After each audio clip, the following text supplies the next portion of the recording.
But I'm here for one reason and one reason only. And that is that Virginia and America need 4 more years of President Donald Trump in the White House. It's on, Virginia. And the road to victory runs right through the Tidewater.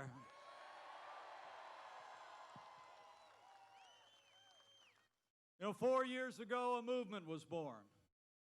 A movement of everyday Americans from every walk of life. Here in the Tidewater, you knew we could be strong again. You knew we could be prosperous again. All of you said yes to President Donald Trump in 2016, and I know that Virginia is going to say yes to 4 more years of President Donald Trump in 2020.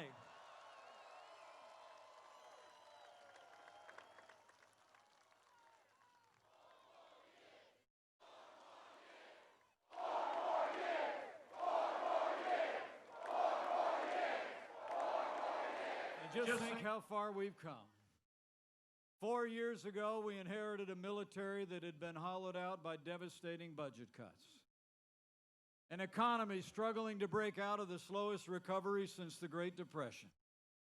Terrorism was on the rise around the world, and we witnessed a steady assault on our most cherished values. But standing here, just miles from the largest naval base in the world,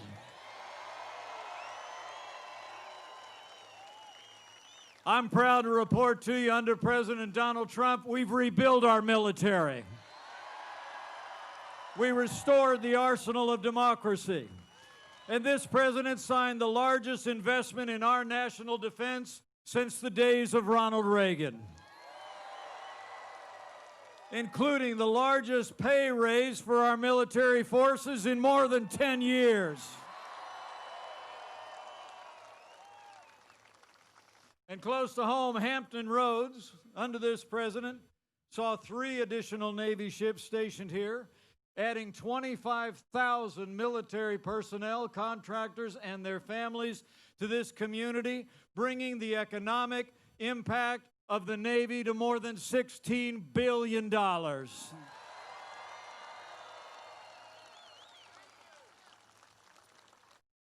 But beyond the investment, I have to tell you, as the proud father of a United States Marine and the father-in-law of a pilot in the United States Navy,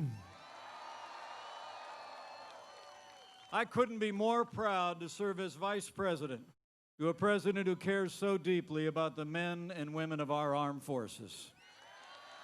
Under President Donald Trump, we are finally giving our soldiers, sailors, airmen, Marines, and Coast Guard the resources and the support they deserve to accomplish their mission and defend this nation. We're doing it. And with that renewed American strength, we've taken the fight to radical Islamic terrorists on our terms, on their soil. Where Joe Biden and the last administration oversaw the reckless withdrawal of troops from Iraq, with ISIS capturing an area the size of Pennsylvania.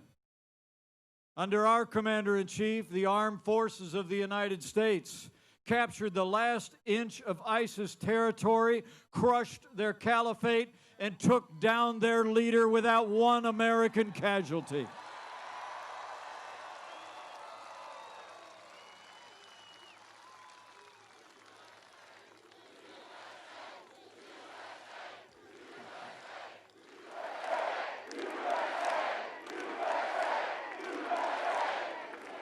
Where Joe Biden sent pallets of cash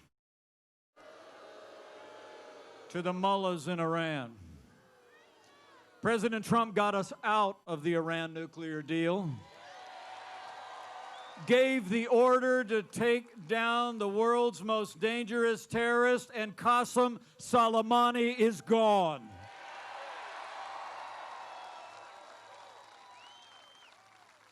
So we've stood with those who serve, and we've stood with all of you who wore the uniform of the United States.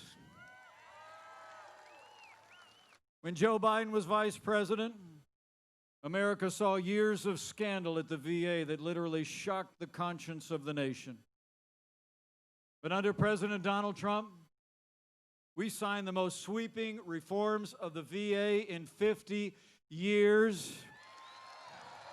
The VA now has a 90% approval rating, and Veterans Choice is now available to every veteran in America.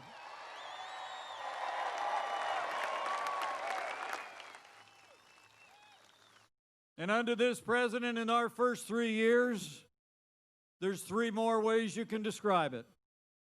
It was jobs, jobs, jobs.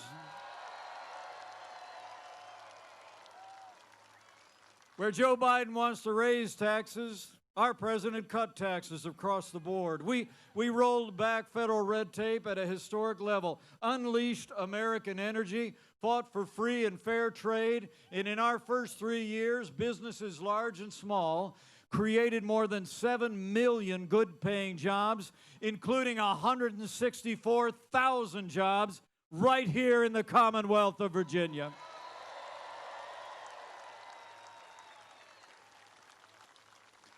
And you know, none of that would have been possible without the strong support of Republicans in Congress, like Congressman Rob Wittman and North Carolina's Congressman Greg Murphy.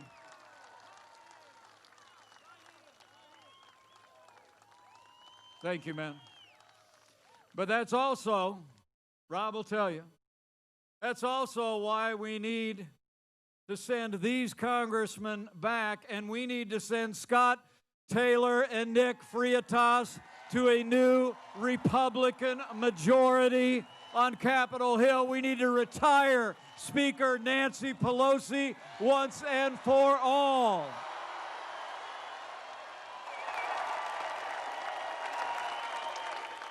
The road to a Republican majority runs right through Virginia. It's true. So we've stood for our national defense. We've stood with our veterans and for jobs and opportunities. And President Donald Trump, every day of this administration, has stood for the rule of law. This president has appointed more than 200 conservative judges to our federal courts at every level, including Justice Neil Gorsuch and Justice Brett Kavanaugh. And I can tell you,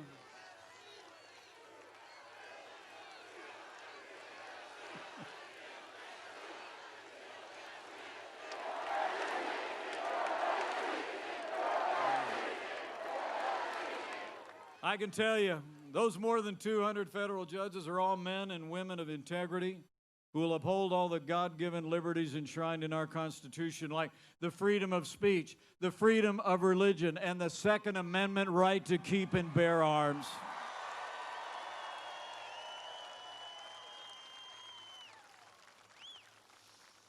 Now, this week, we mourn as a nation and honor the life of service of Justice Ruth Bader Ginsburg. The Constitution of the United States provides that the President shall appoint judges to the Supreme Court. And I promise you, come this time tomorrow, President Donald Trump will do his duty, and we will nominate a principled conservative woman to the Supreme Court of the United States. And after the Senate fulfills their duty to advise and consent, we're going to fill that seat.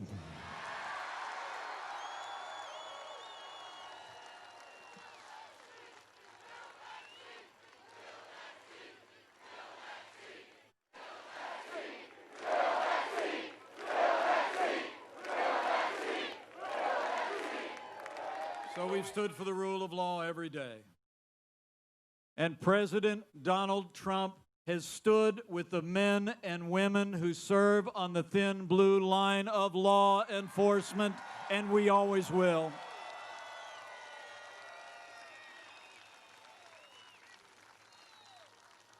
The President and I know what all of you know.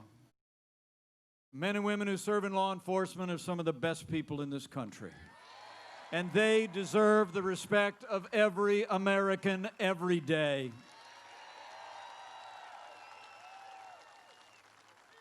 Now, the President and I will always support the right of Americans to peaceful protest enshrined in the Constitution. But rioting and looting is not peaceful protest. Burning businesses is not free speech. Violence against law enforcement, like you saw in Virginia Beach this summer, will not be tolerated, and those who do these things will be prosecuted to the fullest extent of the law.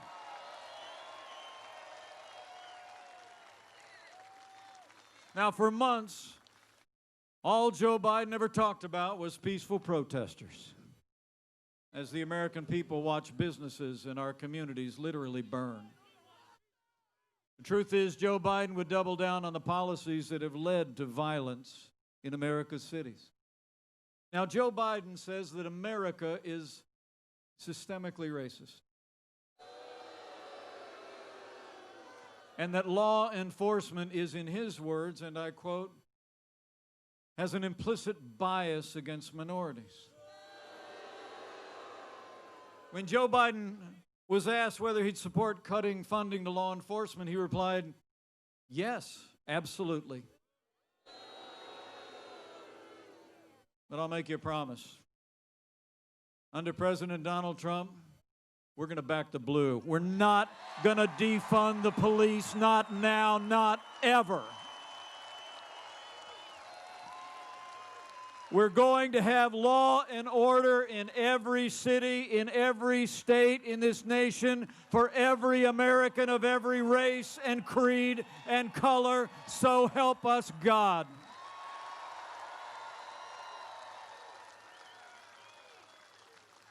So we rebuilt our military.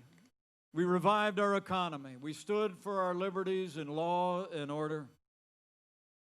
And in 3 short years, we made America great again.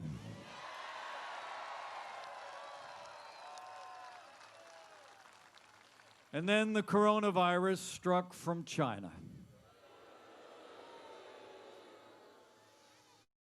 But I'm proud to report to you, before the first documented case of community transmission within the United States even happened, President Donald Trump did what no American president had ever done. He suspended all travel from China, the second largest economy in the world, and saved American lives. Now, Joe Biden said that the president's action was, quote, hysterical and xenophobic. But as the leader of the White House Coronavirus Task Force, I can tell you firsthand, President Donald Trump's actions saved untold American lives, and it bought us invaluable time to stand up the largest national mobilization since World War II. We reinvented testing. We saw to the manufacture and delivery of hundreds of millions of medical supplies to doctors and nurses across the country. We've been developing medicines from the outset of this pandemic that are saving lives today. And we are on track, as I stand here today, to have the first safe and effective vaccine for coronavirus before the end of this year.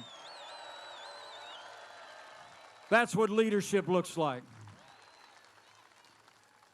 So thanks to the cooperation of the American people, the extraordinary work of healthcare workers at every level, we're slowing the spread. We're protecting the vulnerable. We're saving lives. And we're opening up America again.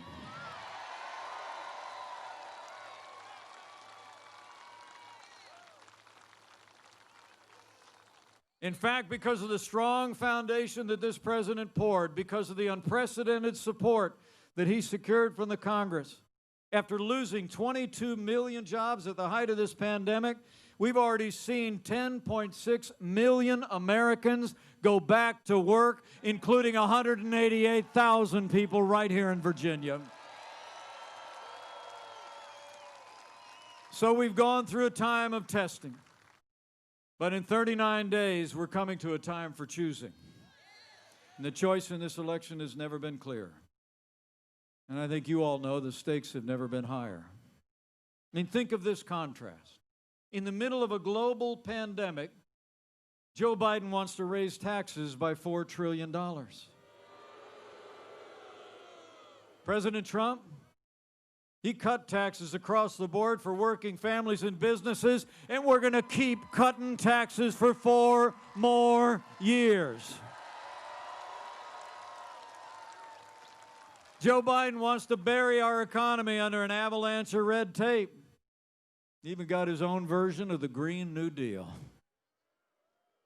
President Trump, he actually signed more laws cutting federal red tape than any president in American history, and we're going to keep on chopping for 4 more years. Joe Biden is for open borders, sanctuary cities, free lawyers and free health care for illegal immigrants. President Donald Trump made record investments in border security, supported our Customs and Border Patrol and ICE, and we've already built more than 300 miles of a border wall on the southern border of the United States, and with 4 more years, we're going to build it all.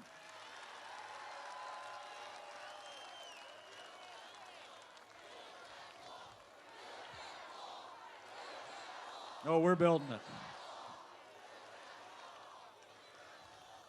And when it comes to international trade, Joe Biden has been a cheerleader for communist China for decades. I mean, half of our international trade deficit when we took office was with China. We were losing $500 billion a year. And Joe Biden said that China wasn't even much competition for America.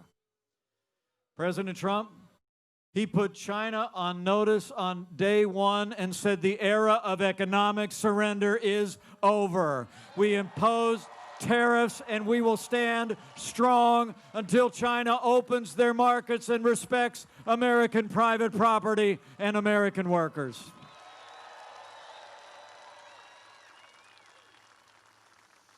And when it comes to values, Joe Biden and the Democratic Party support late-term abortion. And Joe Biden supports using taxpayer dollars to pay for abortion all the way up to the moment of birth.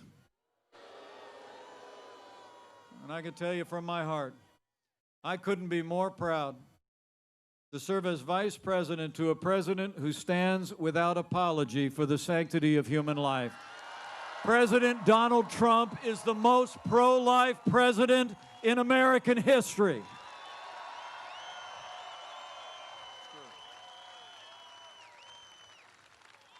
I mean, when you look at their agenda, it's clear.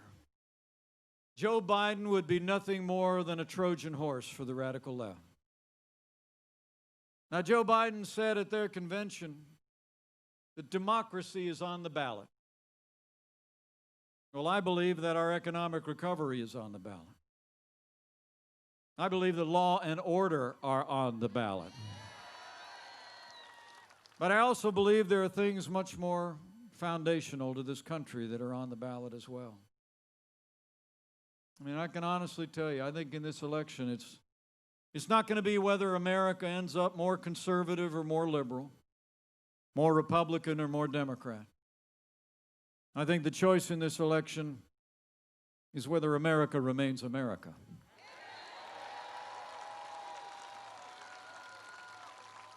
Whether we're going to chart a course based on our highest ideals of freedom, free markets, personal responsibility, and our most cherished values, or whether we're going to take a turn to the radical left and transform America into something altogether different. So I want to say to all of you, for our freedom and all the ideals that have always made America great, we need to decide right here and right now that Joe Biden will never be president of the United States. We're going to re-elect President Donald Trump for 4 more years.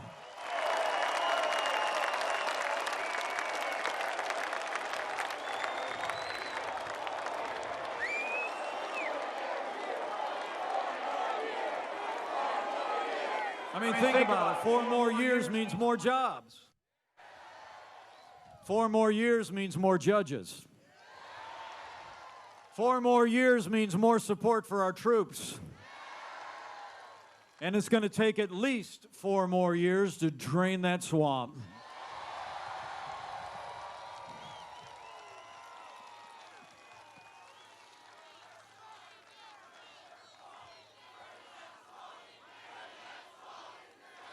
Oh, we're draining it. So, my fellow Americans, get ready. Buckle up. It's on. We got a little more than 40 days to win 4 more years for President Donald Trump in the White House, so we need you to bring it.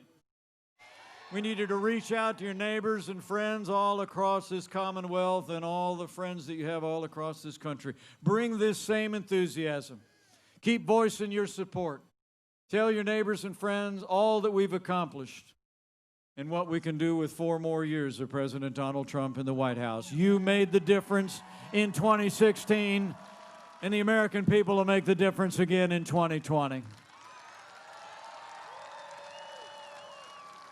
You know, in all my travels across this country, from big cities to small towns, over the last 4 years, I can tell you firsthand, America is a freedom-loving nation. And America is a nation of faith. So as you go forth from here, and as you listen to my friend tonight, I want you to have faith. Have faith that the best days for America are ahead. Have faith and confidence that the American people, every time they've been presented a choice between a future of more freedom and less freedom, the American people choose freedom every single time.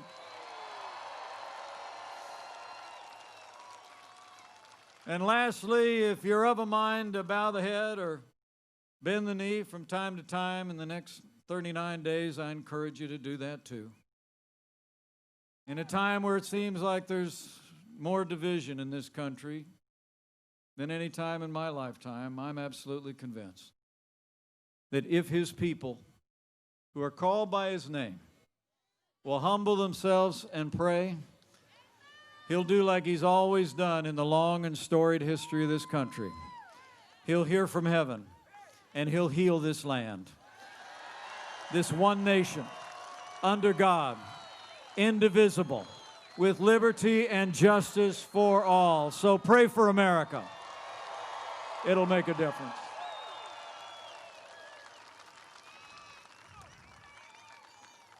Ladies and gentlemen, I got the feeling somebody just arrived.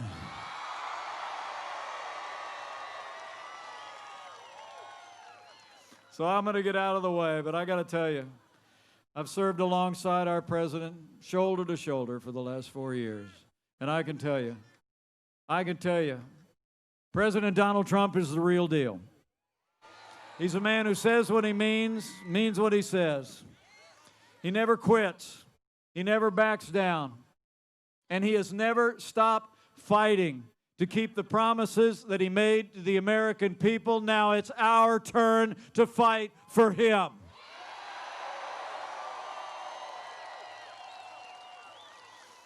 And I'm just absolutely convinced, if all of us do all that we need to do between now and November 3rd, that with your continued support, with you giving voice to all that we've done and all that we have yet to do under this president's leadership, we're going to have a great American comeback. We're going to have a great American victory. We're going to make Virginia and America stronger and more prosperous than ever before. And with President Donald Trump in the White House for 4 more years, and with God's help, we're going to make America great again.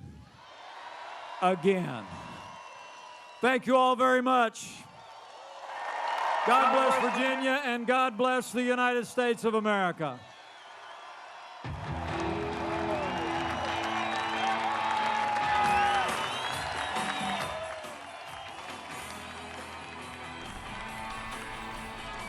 right, you were just listening to Vice President Mike Pence introduce President Trump. We don't have pictures yet of Air Force One landing in Newport News, Virginia, but we'll bring those to you once we have it. The Vice President repeating the refrain throughout this campaign, "Make America Great Again, Again." The administration citing the pre-pandemic mood and economy in the country. I want to take you over to another shot of the rally, just a different vantage point. You can get a sense of the number of people there. President Trump has been in 3 states today: Georgia, Florida, and now Virginia, almost. There's just 39 more days to go till the election. And we want to remind, for those of you watching on the stream, the first debate between Joe Biden and Donald Trump is Tuesday, September 29th, hosted by Fox's own Fox News Sunday's Chris Wallace. Highly anticipated event, the first matchup between the two candidates. It's the first debate of 3, and we'll have live coverage of that Tuesday, the 29th, next week. We'll also have live coverage tomorrow on the stream of the president's SCOTUS nomination announcement. Fox sources are confirming that that woman will be Amy Coney Barrett to replace the vacancy left by the passing of Justice Ruth Bader Ginsburg just a week ago tonight.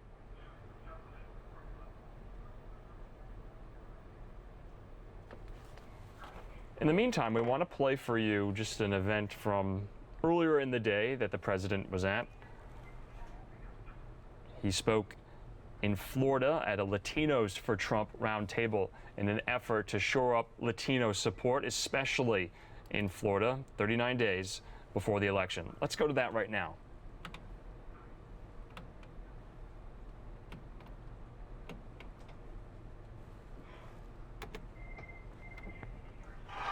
There he is. That's how fast this knocked out. I watched this. He was fighting this young superstar. He's going to be great, right? They would tell me how great he is. Man, I mean, I don't want to hurt anybody's feelings, but he was supposed to be the future of the UFC, but he had to go through this guy right here. Didn't work out too well, did it, Jorge? What a champion you are. Thank you. And that was the fastest. What was it, like about a second? It's 2 seconds. You ran across the ring, and the guy was gone, and that was the end of it. Did they have to pay you for that evening or not? Because, 1 second is not. That's a good return. Great to have you. Big fan. Thank you, man. Thanks. Great. So I'm thrilled to be back at Doral. I never knew I was going to even see it again. This is nice. I bought it before I became president, and I had no intention of being president. I was enjoying my life. I had a great life, like Jorge has. Just keep winning, though, Jorge. It's important, right? But I will say, and then I said, let's do this. And I said, I have all these great places. I don't know if I'll ever see them again, but we have these beautiful ballrooms, and it works out well. It can even hold all of that media back there. That's a lot of people this early in the morning. But it's about Hispanics and the relationship that we have. We have incredible relationships. And you've seen the polls. The polls are having me up over a Democrat, which is, I think, unheard of. And it should really, I don't think it's going to be unheard of anymore. That would do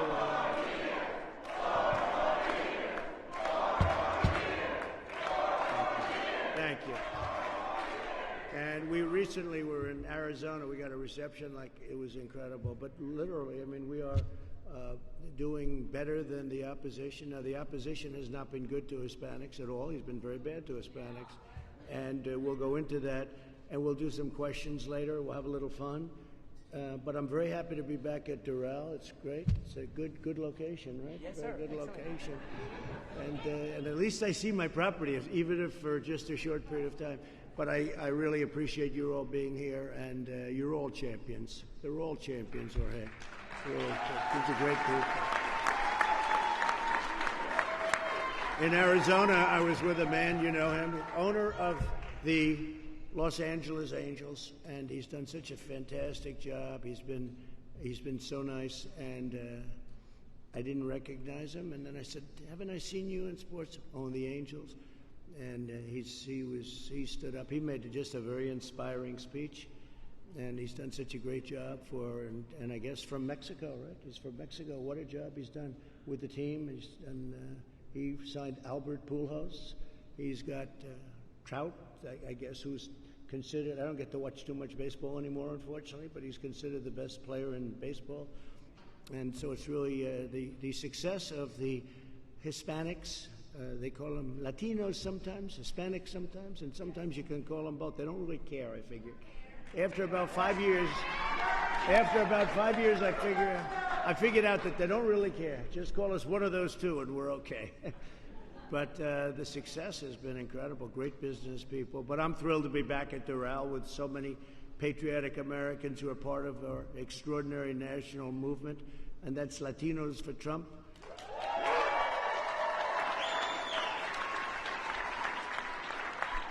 And we're joined by Republican Party Chair Joe Gruters. Where's Joe? Joe. Thank you, Joe. Great job. How are we doing? Well, they had a poll that I never did well in. It's the ABC Washington Post poll. They had me down 4 years ago, 12 points with like a week and a half to go, and we complained. And then by the election, they had me almost even. And I said, that was quick. We complained very loudly, right? But I've never done well in that poll, and they have us up 4 in Florida.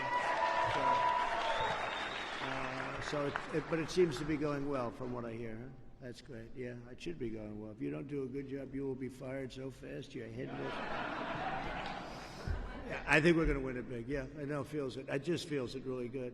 But Hispanic Americans have been incredible. We have one right here that he gave a very inspiring speech. Where's Max? Max Alvarez. Really is. He gave a very inspiring speech. He gave a couple of them, actually. I've been to a couple of them, and he really took the house down at the Republican National Convention, but really at the round table a few weeks ago. You were at the round table, right? We were with all those great people. But I want to thank you. He's a tremendous success. In fact, they used to say he's the richest Hispanic in Florida. I don't know if that's true or not. But he started off with $2, and I know he's rich as hell, so that's okay. But Max Alvarez, thank you very much, Max. We appreciate it. Hispanic Americans enrich our nation beyond measure. Look at them. What a job. Hispanic Americans enrich our nation beyond measure. They champion our shared values and embody the American dream. That's what it is. I mean, this guy was a fighter on the street. He used to beat up people. You know, your route is much different. Most of these people, I know your story. Actually, for what you do, it's sort of cool. You know, for other people, it wouldn't be so good. But he used to beat up people, and somebody said, hey, come on to the gym. Let's see if you're so good. And then he goes into the gym, and guys who were fighting for a long time, he beat the hell out of them. They said, I think he's going to be a good fighter, and they were right. But these are all different stories, right? All different stories. Whatever it takes, Jorge, right? Whatever it takes. But Joe Biden has spent 47 years selling out to the, different interests in Washington. It's really sad. He sold out the Hispanic American community, sending your jobs to China, making your communities less safe, attacking your religious values, and trapping countless children in failing government schools. He doesn't like charter schools. He doesn't like choice. And choice is a very important thing for education, but he can't do that. It's just against the radical left. The radical left can't have it. And you know about the radical left almost more than any people you know about the radical left. You've gotten some pretty, right? You've gotten big examples, and you're not going to be there. And I think that's one of the reasons we're doing so well with Hispanics. Joe Biden betrayed Hispanic Americans, and I'm fighting for you, and we're fighting like never before. We can't let this anything happen. I think this will go down, and I think right now people are saying it's the most important election in the history of our country because they are stone cold crazy what they'll do to our country. You see it on the streets. You see it with the riots all the time. And we don't have that in Republican states and cities. You don't have that. This is endemic to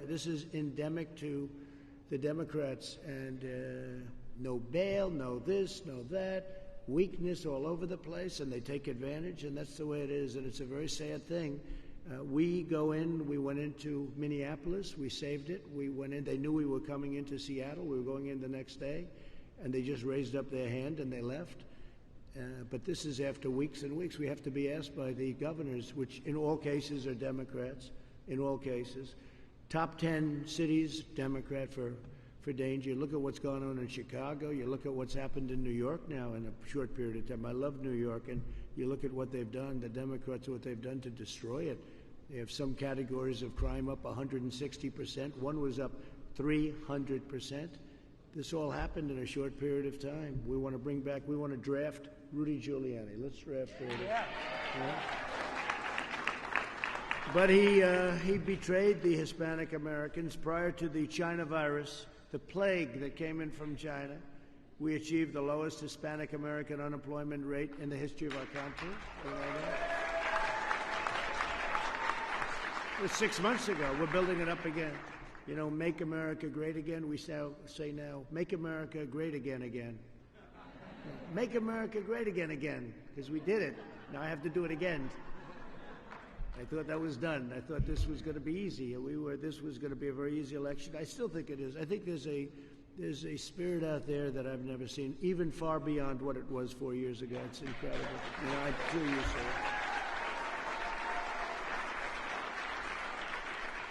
More than 1.5 million Hispanic Americans were lifted out of poverty during this short period of time. Think of that, 1.5 million lifted out of poverty. That's a record. Hispanic American home ownership and household income reached all-time highs, records, all records. Everything was a record. And if you look at the numbers, if you look at what's happening, it's happening again. We're in a V. It's going to be very big. Third quarter numbers will be announced before the election, and I think they're going to be they're going to be great. They're going to be great. I think that GDP is going to be, I mean, estimates are I heard one from 23% to 35%, and any one of them would be an all-time record worldwide. So, but that's what the predictions are. Let's see what it is, but it'll come out 2 days, 3 days before the election, which I'm very happy about. We built the greatest economy in history, and now we're doing it again. In the past 4 months, we added 3.3 million Hispanic American jobs. That's a record also. A lot of records.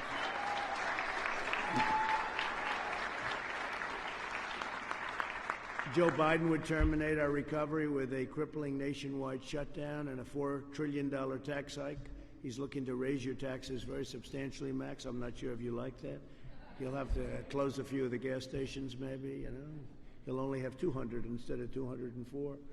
But you don't want to hear about tax hikes, right? Because it'll crush your whole everything that we've built. You can't do it. And they're looking for the biggest tax hike in the history of our country.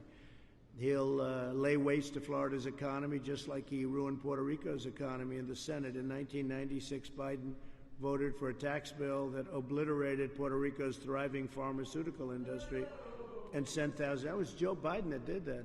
I didn't do it. Joe Biden did that. Sleepy Joe, he's a sleepy guy.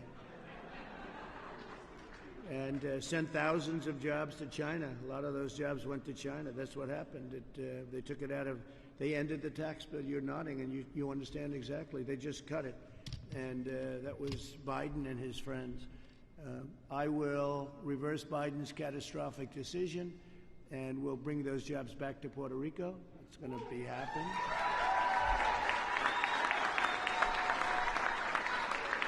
I mean, honestly, Puerto Rico, because you've seen what happens. It's it's a little bit like habit. They vote for Democrats, but it's a mistake, and it's changed with most Hispanics. You know, we had.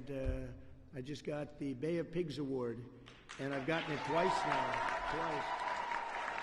And I got the total endorsement of the Cuban population. As you know, they were up 2 days ago in the White House, and they gave us the endorsement. So we're doing great with that. But We also announced for Puerto Rico $13 billion in historic disaster relief funds. $13 billion. So this is done by Trump. This is not done by the Democrats. But you have to explain that, and especially to those in the Puerto Rican community living in Florida. We have to explain that to them, because this is. If I don't get elected, you're not doing anything with the pharmaceuticals again. They haven't even talked about it. They haven't thought about it. So you'll explain that. Biden opposes school choice. He vows to ban charter schools, and he opposes Florida's tax credit scholarship program, which is a big deal. In the second term, I'll provide school choice to every family in America. We'll have unlimited school choice. It's already happening. Many Latino and Hispanic Americans came here to pursue the American dream, having left countries that they just felt was very, very unsafe. And, you know, it's a very similar ideology, okay? If you look at Venezuela, you look at what's going on there, and you'll see some interesting things happening there. You look at that, and you look at what's going on in other countries. Some of you are from those other countries, and you got lucky to get out. But it's the same kind of thing that you'd see happen here. I'll tell you what, I'm like a wall. You know, we're building the wall on the southern border. It's almost complete. But I'm like a wall between the American dream. I'll say this because it sounds nice, but it's true. I think Max would agree with it. Between the American dream, I'm a wall. Between the American dream and chaos and a horror show. It would be very bad. It would be very bad.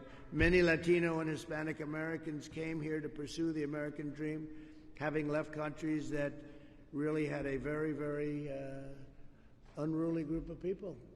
You know, we're throwing out MS-13 all the time. The only one's not afraid is that guy right there. He wouldn't be afraid of MS-13. He's the only guy in the room. But they're rough, they're bad, and they're bad people. He's a great person. They're bad people. And we throw thousands and thousands out of our country. And if we didn't have ICE and these people, you would be living in real fear and real problems. And you know, the funny thing about the southern border, the wall, safety, the people that understand the border better than anybody are the Hispanics. I have had more support when we build a wall, because they don't want bad people coming into our country. They don't want people coming into the country that are going to take their jobs. And they understand it better. And I always thought it would be the opposite in a way. They understand what we've done on the border. We have stopped it. And you can come into the...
Thank you very much. Hello, Newport News. I know it well.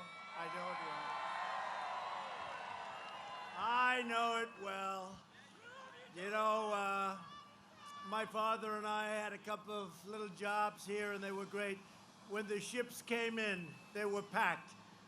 When the ships went out, they were stone cold empty. I said, this is a different kind of a place. But we loved it, and it's a great place, and I'm thrilled to be back in the Commonwealth of Virginia with the thousands of loyal, hardworking American patriots. And I also want to thank the great people of North Carolina. Who's here from North Carolina? Not bad, it's a little area there. 39 days from now, we're going to win Virginia. We're going to win North Carolina. We're going to win 4 more years in the White House and keep doing what we've been doing, because it's never been anything quite like it. This is the most important election in the history of our country. One of the biggest issues for the people of Virginia is your Second Amendment.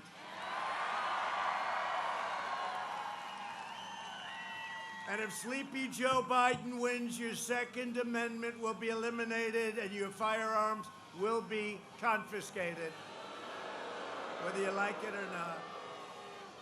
When asked if a Biden administration was coming after your guns, Biden replied yes.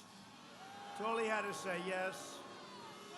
He promised to put the gun grabber, Beto O'Rourke, you know Beto. Remember Beto? He was on the cover of a third-rate magazine, and he said, I was born to run for president. That was the end of his run. That's when it ended. Anytime they say they were born to do it, they got problems.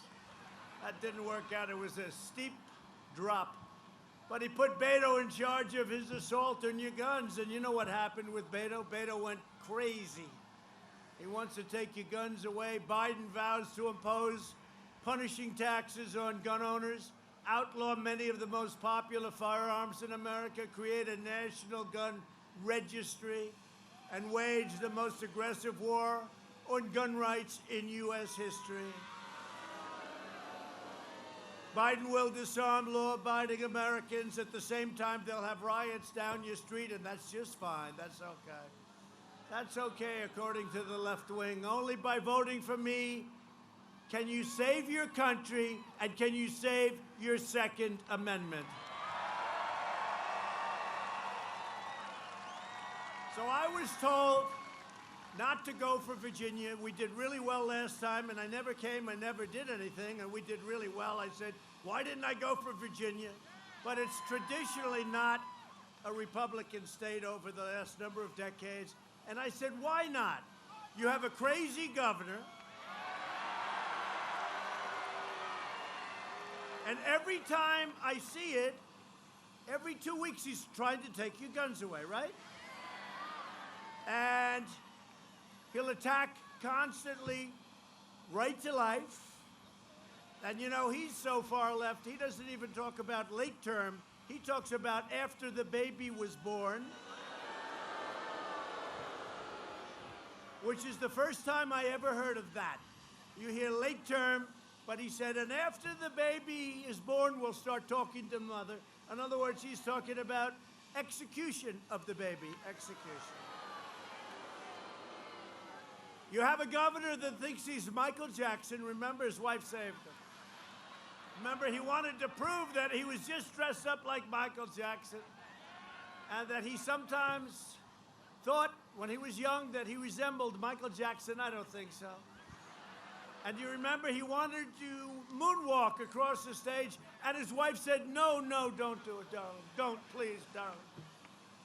Nobody moonwalks like Michael. That would have been good. I wish I could have seen that. That would not have been pretty. So based on your governor and based on the fact that he's always, every month you're fighting for guns. If I'm not here, your Second Amendment is gone. And I'm talking about all over the country. Forget about just Virginia. So I said, let's give Virginia a shot. We're nearby. Right?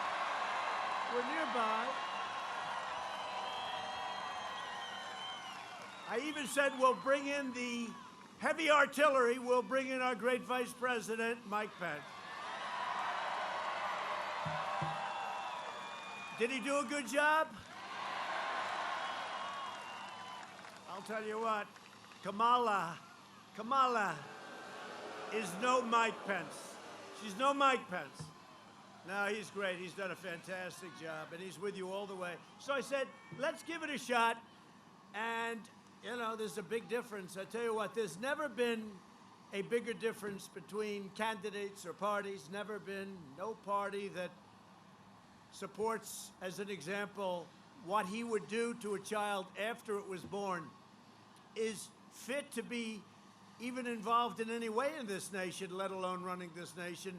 As you know, Sleepy Joe Biden endorsed your governor. So that means he endorsed the policy of your governor. That means he endorsed breaking up your Second Amendment. So it'll either be totally broken up or it will be wiped out. Essentially, it won't be that much different. So here we are in Virginia, like I had nothing to do today. I woke up at 6 in the morning. I read some papers. Oh, I read the fake news. And then I was in Florida early in the morning, and then I went to Florida, and we did a big round table with the Hispanics. They were great. And then we flew to Atlanta from Florida, Palm Beach, and then we started off in all different places. And then we went to Miami. We started off. But I'll tell you what, Florida's great. We're going to win Florida. We're way up in Florida, way up, way up. Even a poll that gave me, I've never had a good number. ABC, Washington Post poll. It's a terrible poll, always been bad. I think it got everything wrong 4 years ago. They said I'm 4 up or more, but I'm 4 up in the state of Florida. So anyway, so we went to Miami, went to a beautiful place actually in Miami. You know where that is, right? And we had, I won't say because then they'll say I'm advertising if I do that, the fake news. So I won't say the name of the place, but it is beautiful. And then what happened is we went to Atlanta, and we left the great Hispanics. We call them the Latinos for Trump. Latinos. Where we are polling at numbers that I guess no Republican has ever polled before, perhaps Abraham Lincoln, but in those days, he wasn't big into the Hispanic movement, I think. Abraham had other things to think about, don't we think? But I will say this, nobody has done more for many communities, but I always say for the black community, nobody has done more for the black community than Donald Trump since Abraham Lincoln. Nobody. So we flew to Atlanta and we had an unbelievable 2 hours. And this was with the African-American community, the black community. I always say, what do you like better? Tell me what you like better. They say, usually the black community. And what is the answer? Tell me, African-American. I'm not listening. I don't want to hear from other people. I want to hear African-American. What do you like better, African-American or black community? It's black. Yeah, that's what we hear. I'll go with whatever you want. That's your choice. We can use either one. I'll go with whatever you want. We had really a great 2 hours. Credible people. Herschel Walker introduced me. Serious guy. We had a lot of champion fighters, a lot of great people. It was an amazing time. And then we flew to Washington, where we had a round table. And then I say, well, that's it for the night, right? You know, this starts at 6 in the morning. So I said, that's it for the night. Is that it? I'll go back home to the White House. No, sir. Well, you're going to Virginia, sir. Oh, good. Oh, that's good. Thank you very much. This was like, I asked the question about an hour ago. Where am I going now? Put me in, coach. You ever hear the expression? Just wind me up and put me in, coach. I said, where are we going tonight? I said, let's go back to the White House. Let's see our first lady. And they said, no, sir, you have a rally scheduled. You have a rally scheduled. Where is it? In Virginia. I said, oh, that's good. How many people? They said, a hell of a lot of people. That's all.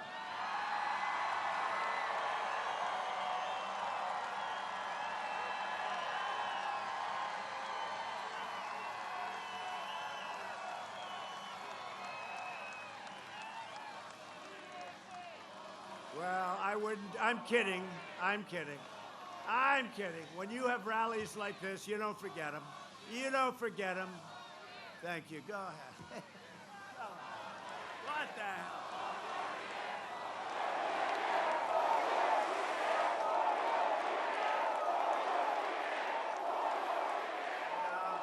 So we're going to put a heavy play in for Virginia. Seriously, we're going to put a heavy play in Virginia. And I think we can win the state. Man, that crowd is big. Look at that. It goes way back to the hangar. That is a big crowd. That's You know, I always tell the cameras, I don't want to bore people with this, but I implore them, turn the cameras around and show them the size of this crowd. Goes back to the building.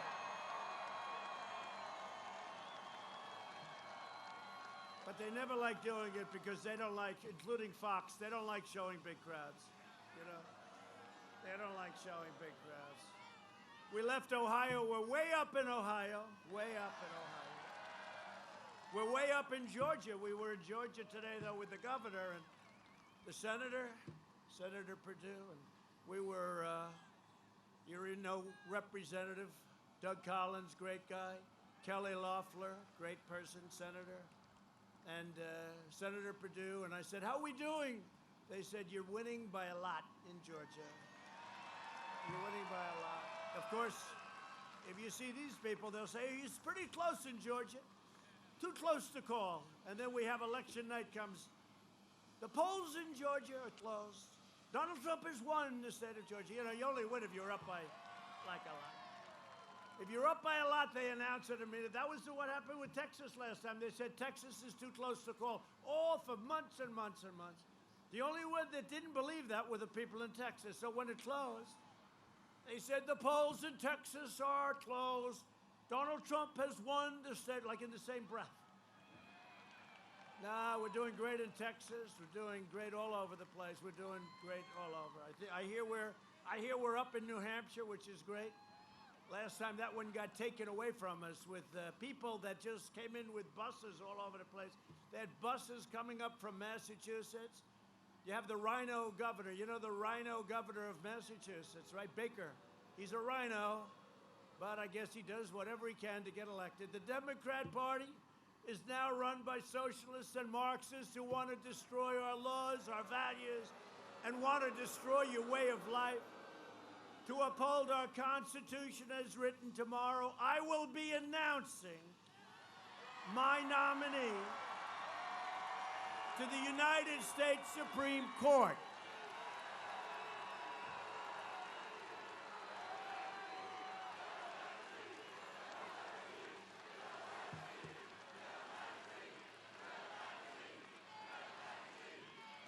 Fill that seat. Oh, we're going to fill it. Don't worry about it. And the Republicans have been very unified. You see that? Very unified. Even a couple of people that normally don't vote with us, you know, they usually don't vote with the Republicans, but they are. And we have tremendous unity in the party. Mitch is doing a good job. Kevin is doing a good job. We're going to take over the House. We're going to take back the House. People are tired of crazy Nancy. They're tired.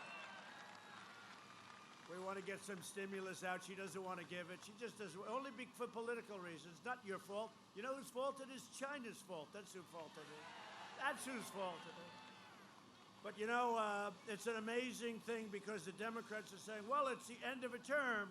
And because, we have a lot of time left. Think of this. If it were them, don't forget, we don't have to do it by the election, but we should be really able. That would be a great victory. Going into the election with that biggest of all victories. You know, they say the biggest thing you can do is the appointment of judges, but especially the appointment of Supreme Court justices. That's the single biggest thing a president can do. Because it sets the tone of the country for 40 years, 50 years, I mean a long time. So we're going to be announcing somebody great. I just think that, I just watched. The great thing about Air Force One, there are more televisions on that plane than any plane. They got them in every room, and you open up for a closet. You want a shirt. Let me open. Oh, there's a television. And I'm watching the Democrats saying how terrible it is that we're appointing. We have the right. We won the election, right? That we have the right. We won the election. And we have a lot of time.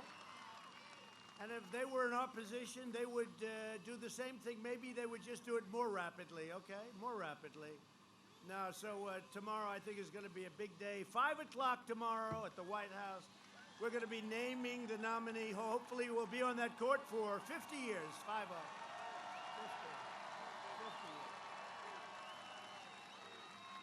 50 years. Be on there for 50 years. The only thing I can tell you for sure is it will be a woman. Is that okay? Does anybody have any objections to that? Please raise your hand. A lot of cowards out there. Look at you men. I don't see how. There's not one man here that has the guts to raise your hand. Not one. If given the power, the radical left will pack the Supreme Court with extremists who will strike the words "under God" from the Pledge of Allegiance as they did twice. I heard their Pledge of Allegiance. They had it in their caucus. I'm watching. I said, oh, they made a mistake. I said to the First Lady, darling, they made a mistake. They left the words "under God" out. And then I heard it a second time, and they made the same mistake. I said, this is strange. This is like the guys on the Mueller team that cleaned their phones, right? 31 phones. And they said, oh, we made a mistake. And they all made the exact same mistake. The odds of that are 1,000,000,000 to 1, right? They all made, oh, they got caught. Did you see what's going on? Oh, they got caught. Gee, I feel sorry. That's a shame. Yeah, they should be. I'll tell you, they should be. They're crooked people. They're crooked people. So they cleaned up their phones. Hillary took her phones and smashed them. She took 33,000 emails and deleted them after Congress requested them. And I think they're looking at that, too. I think so. I think so. Can you imagine? I have a friend. He's a very smart, rich guy, made a lot of money, but he's a very streetwise guy. He said, you know, you've been under investigation by these thieves, and they're smart. They just weren't smart when they all used the same exact method to clean their phone. That wasn't smart. You know, at least put it a little bit there. 31 different phones. Like, what is it, 21 people, 31 phones. But that's okay. That's okay. That's only illegal. But this friend of mine said, you know, they've gone through everything. They've gone through your taxes. They've gone through your financials. They've gone through everything. You have to be the most honest guy in the world. And they come up, no collusion. Oh, they want it, if they found anything. No, it's a bad group of people headed by Robert Mueller. Bad group of people. Who wanted the job at the FBI, but he lied to Congress. He said he didn't say that, but he did. I mean, he did. We have all the proof. So he is in the same group, you know, but they're actually in worse shape. Because at least with Mueller, you can say he probably didn't know what the hell he was doing. Sort of like Joe Biden. I figure about the same. Does that make sense? Does anybody understand? How would you like to, you're getting a divorce or something, and you say, I gotta be represented by Bob Mueller. Do you think so?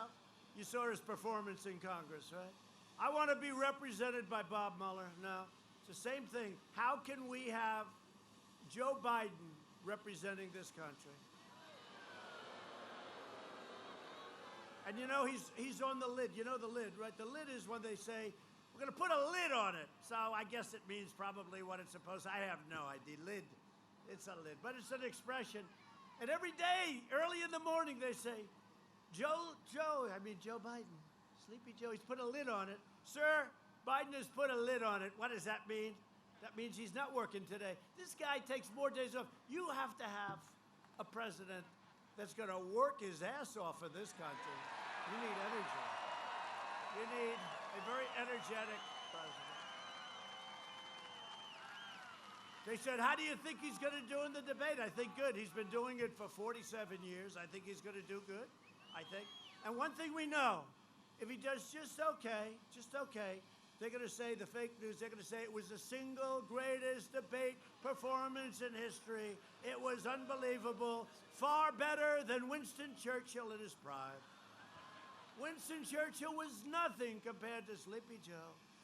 So you know that if he finishes the debate, which I think he will, and he might even do well, but if he does well, they're going to say it's the greatest debate, and they have it already written.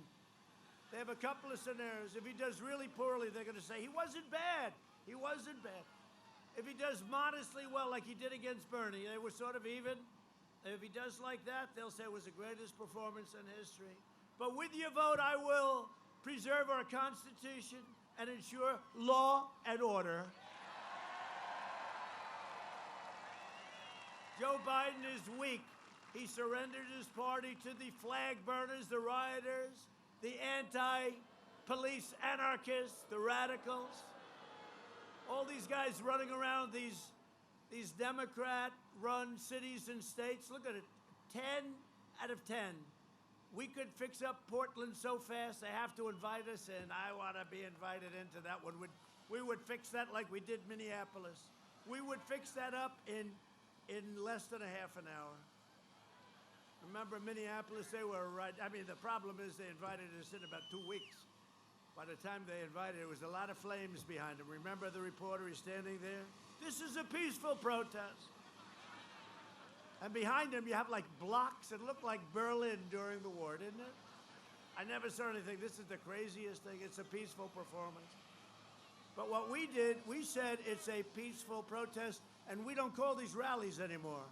Because in Dem states, like where you have a governor who's a Democrat,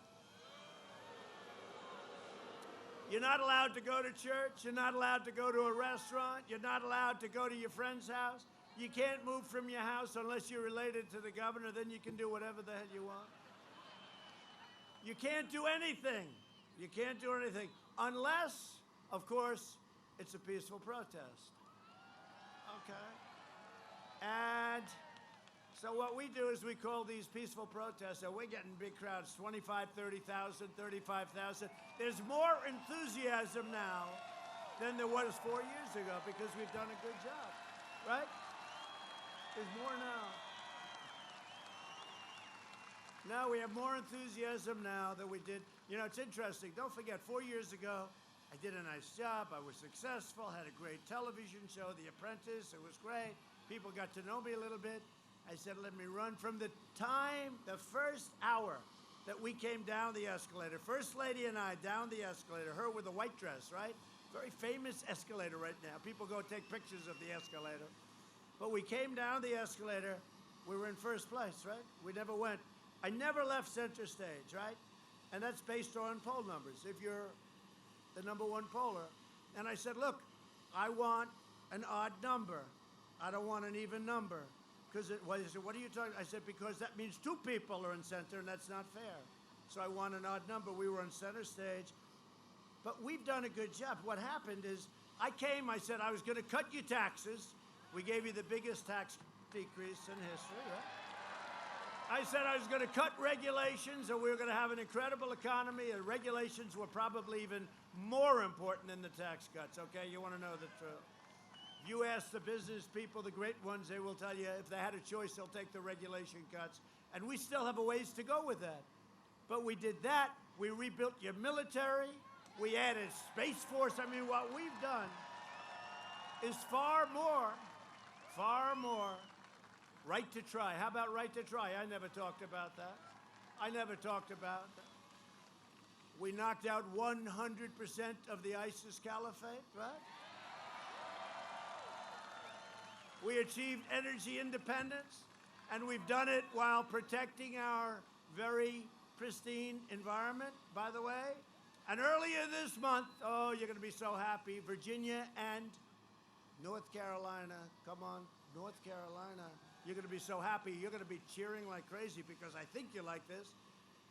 But about a month ago, I signed an order prohibiting offshore drilling on the Florida, Georgia, and South Carolina coast, right?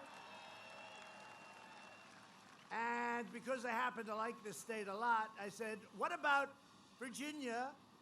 What about North Carolina? And somebody said, I don't know. I don't know if they like it. I said, I think they like it. So I'm extending the moratorium to North Carolina and Virginia. Okay.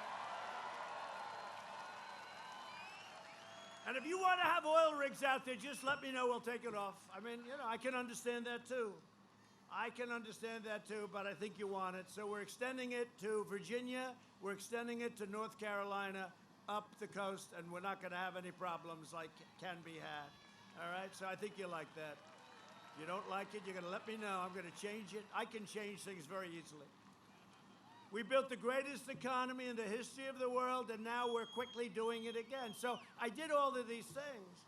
And in doing all of these things, you said the second time, well, now, this is actually a much easier campaign in a way. I mean, the only problem is I've been tarred with this horrible witch hunt for 4 years, and I didn't do it. Now think of it. What would my numbers be if I didn't go through almost 4 years of a Russian witch hunt that turned out to be just the opposite? They were the ones that were involved with Russia. It was a whole big disinformation campaign. Now, what would my numbers be with all that we've done? And if you didn't hear night after night on fake news, CNN and MSDNC, and the New York Times and the Washington Post, and now it's turning out, not turning out, it's done. Because if you look at everything that's come out over the last few days, it's we caught them. They've been caught. They spied on my campaign, and they tried for a coup. Can you believe it in this day and age? And we caught them cold. So what would our numbers be? Our numbers, not my numbers. What would our numbers be if every night, every morning, every day, they were saying Russia, Russia, Russia? It turned out to be a total hoax. In fact, Biden's son, it was just revealed 2 days ago, got $3.5 million from the wife of the mayor of Moscow. Think of it. So, but I really think about that. What would be on it? We did all these incredible things with the economy, with everything. Then we got hit with this virus from China. They should never have let it happen. We won't forget it. And we closed up. We saved millions of lives. Now we've opened it with opening to records. But what would our popularity be if every day for almost 4 years you didn't hear any of this bullshit? Okay. What would it be? True. It's true. What would they be? With all we've done, I think that would be very nice. The Democrats would say, yes, if you'd like, we could cancel the election because we have no chance. But you know what? Hopefully, they have no chance anyway, and hopefully you're going to remember what I just said. Because we were unjustly treated, unjustly accused by a bunch of treasonous crooks, a bunch of bad, bad people who got caught. And I think they'll have to pay a very substantial price. When the plague arrived from China, we launched the largest national mobilization since World War II. We pioneered life-saving therapies, reducing the fatality rate 85% since April. You know, the question was asked to me, how well did we do on the pandemic? And I said, I give us an A to an A+. You look at the ventilators, you look at all we've done. We did a great job. We helped the governors. The governors are always very thankful. Then sometimes they'll get in front of a camera. They'll remember some of them are Democrats, right? But I said the only thing we did badly on was public relations because we were working so hard. We didn't think, I think, frankly, they're not going to cover it well no matter what. But we did a hell of a job. And then compare us to Europe, and we did very well. But now that Europe is exploding again, they don't want to talk about it, and neither do I, because I want Europe to heal. I want the whole world to heal. But we've done a hell of a job, except in public relations, and that's explaining it to people. On that, I give us a D. But we got an A+ in terms of what we've done. Through Operation Warp Speed, we will develop and distribute a vaccine in record time by the end of the year, and it could be sooner than that, but we have the greatest labs, the greatest companies of that kind in the world, and they are right there. They are right there. It's going to be incredible. So it's going to be a great vaccine. And we have Pfizer, Johnson & Johnson, Moderna, another one just announced today. These are great, great, great companies. On November 3rd, Virginia will decide whether we end the pandemic and return to record prosperity or whether we allow Joe Biden to kill the recovery, delay the vaccine, impose a $4 trillion tax hike on you. That's what he wants to do. Ban American energy. He wants to ban fracking. How about that? He wants to ban fracking. Then he lucks into the nomination. You know, he shouldn't have gotten it because if Pocahontas left 2 days early, Bernie would have won, and we would have had Bernie. I don't know who I would have been better against. Maybe, who knows? But we would have had radical Bernie. But we're going to get a lot of Bernie votes like we did last time because his people agree with us on trade, except we're better at it than he is. So we're going to get a lot of the Bernie votes. Boy, Bernie takes a hard shot, doesn't he? This is twice it happened, and he has such a nice attitude between him. And how about Bloomberg? Bloomberg gets absolutely decimated in the debate, right? Mini Mike. He gets decimated. And in order to get back with the Democrat Party, I'm going to put $100 million into Florida. If I were him, I'd just take a pass. He doesn't have to give us anything. We don't need his money. Just take a pass, you know? So he wants to buy his way into the Democrats, and so he's going down to Florida. But unfortunately, he did something that wasn't so good, right? He said, I'm going to pay off all these fines of the prisoners. There's only one problem. It's illegal. Now he's got himself a problem. Now he's got himself a bigger problem than he had when Pocahontas beat the hell out of him in the debate. Oh, that wasn't so easy, Mike. Remember, she was going point after point after point, and he thought she was talking about me. And so did I, actually. And then what happened? She said, and I'm not talking about President Trump, I'm talking about you. And he went, oh, my God. He's not a good guy, sir. Not a good guy. Stupid. To do that, stupid. You have to have some pride. You can't go. The way they treated him so badly, you can't do that. But they're going to destroy the suburbs. You know, I keep hearing about suburban women like you, right? Suburban women. Well, I just ended a regulation that would have allowed projects in your... do you mind having a project next to your house? You're beautiful. You live in a beautiful house, right? Happily married, beautiful kids, everything perfect, the American dream, right? Do you mind having a project built next door? Yeah, she said she minds. You know who minds? Everybody minds. I just don't think anybody knows that we did this. I really don't. I don't think anybody knows. And they're going to change the zoning that allows them to build projects in the suburbs. So the guys came to me. I said, I want to end that. They came, sir, we're all set. We're going to really bring it back. I said, no, I didn't say bring it back. I said, I want it ended. Well, that's not so easy. I said, I want it ended. I don't want it. I don't want it. And we terminated it so you can live happily ever after if you vote for Trump.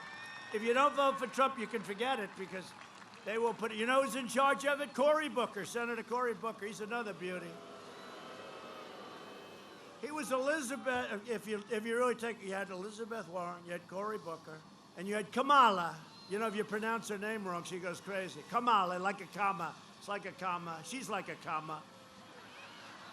And by the way, nobody treated Sleepy Joe worse than his vice presidential pick. I brilliantly said he'll never pick Kamala because he got called a racist. He got called xenophobic, which he didn't know what that meant. He got called all sorts of things, right? And so I said, no, obviously he's not going to be. He picked her. I couldn't believe it. But I think that's good. We like our Mike Pence. We like Mike Pence. And she's rated further left than Bernie Sanders. I thought he was the most left in the... He's not actually even in the party. He's sort of like an independent. Nobody ever used to say that, but he's like an independent. But she's rated further left than Crazy Bernie. And this is what you want? I don't think so.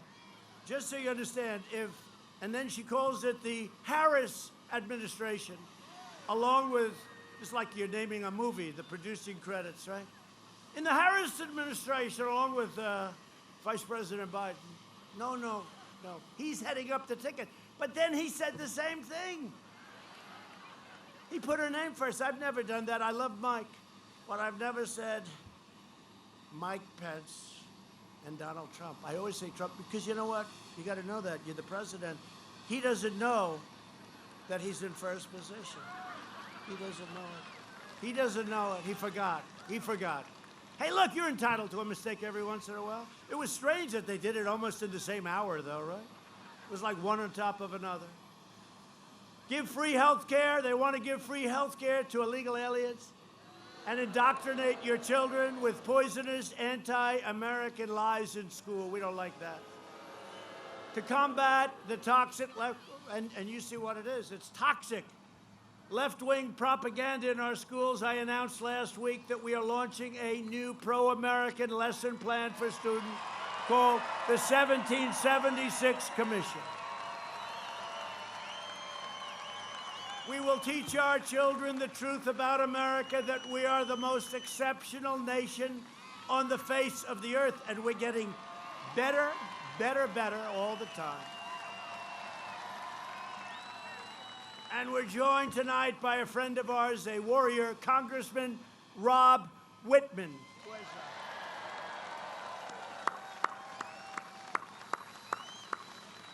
Rob. Good guy. Virginia Republican Party Chair, Rich Anderson. Good job. How we doing? Am I making the right move? I'm not wasting my time here, Rich. I got to ask him. Rich, what do you think? I think so, right?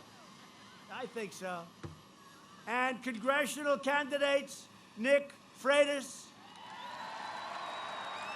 Good. Oh, look at him. We had a call the other day, a very successful call, right? Great call. Thanks, Nick. And a real warrior, a real hero, Scott Taylor. Scott. Those are two very important races, and I think you're going to win them. I saw some good polling. We're taking over the House from Crazy Nancy. We're going to have it. And I think those two guys, I think they're going to win. Also, somebody that I have heard incredible things about, the Republican nominee for the U.S. Senate, Daniel Gade. Daniel Gade.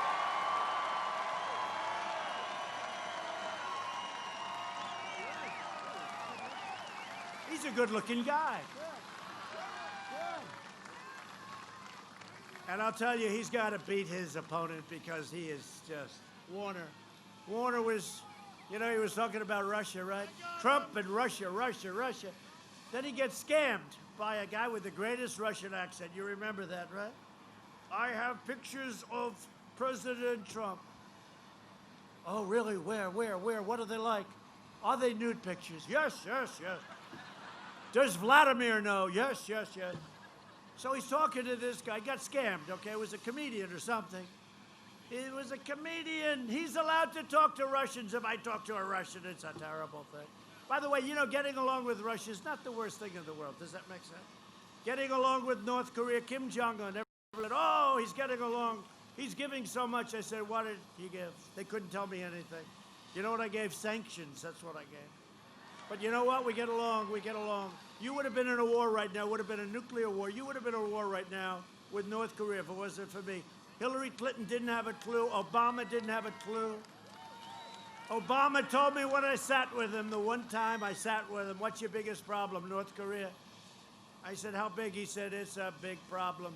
And he was indicating like it was war. I said, have you tried calling him? Have you tried? Have you given it a little shot? You know, instead of losing 10 million people, they used to say 50,000 people could be killed. No, 20 million people could be killed, okay? 20 million. Seoul is right next to, you know, right near the border. It would be too bad, but we have a good relationship. I get criticized because I have relationships with these people, and that's a positive thing. We have to remember that's a positive thing. And I had a very good relationship in China with President Xi, but you know what? This pandemic has just, we made a great trade deal, but it just doesn't mean the same to me. Does that make any sense? It doesn't mean the same to me. It doesn't mean the same to me. Last week, 2 weeks ago, they had the largest order of corn to our farmers in our history. They had the largest order of soybeans. They had this massive order of beef. But you know what? It just doesn't mean as much to me now as it did at one point. The ink wasn't even dry on the trade deal, and this thing came in and they could have stopped it. We're also deeply moved to be joined by two Gold Star spouses, two incredible people. Karen Owens was a guest at my first address to Congress as we honored the supreme sacrifice of her husband, fallen Navy SEAL Ryan Owens. Where's Karen? Where are you?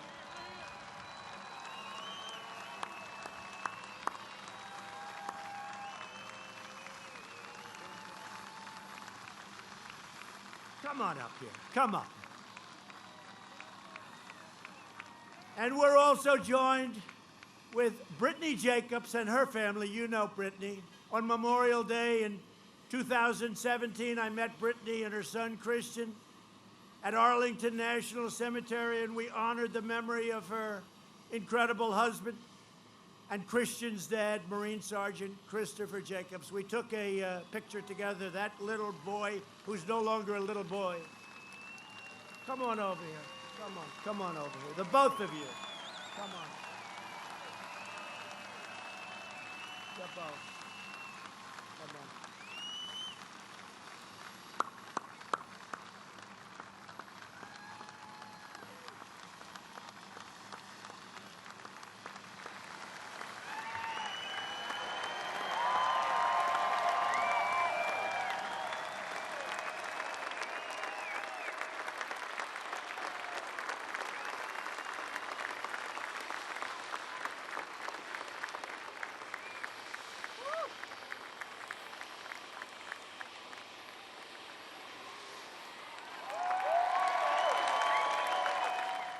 I said, how's your beautiful, handsome boy? She said, really good, but he wants to go back to school. Let's go. Open up the schools. Open up the schools, Governor. We'll get them open. But we thank God every day for our courageous warriors, and we'll always support our incredible Gold Star families, and we want to thank both of you. It's incredible. Thank you. And we'll get you back to school soon, all right? Get them back. Come on, Governor. Let's go. You got other things to do. These people, you know, they're keeping the states closed because they think it's going to be harmful on November 3rd. And it's not going to have too much of an impact. What it's doing is hurting a lot of people, though. It's hurting a lot of people. In everything we do, we are putting America first. We've spent the last 4 years reversing the terrible damage Joe Biden and his friends inflicted on this country over the last 47 years. I love it when he says, we could have done this, we should have done that. The guy's been here forever. 47 years, hard to believe, right?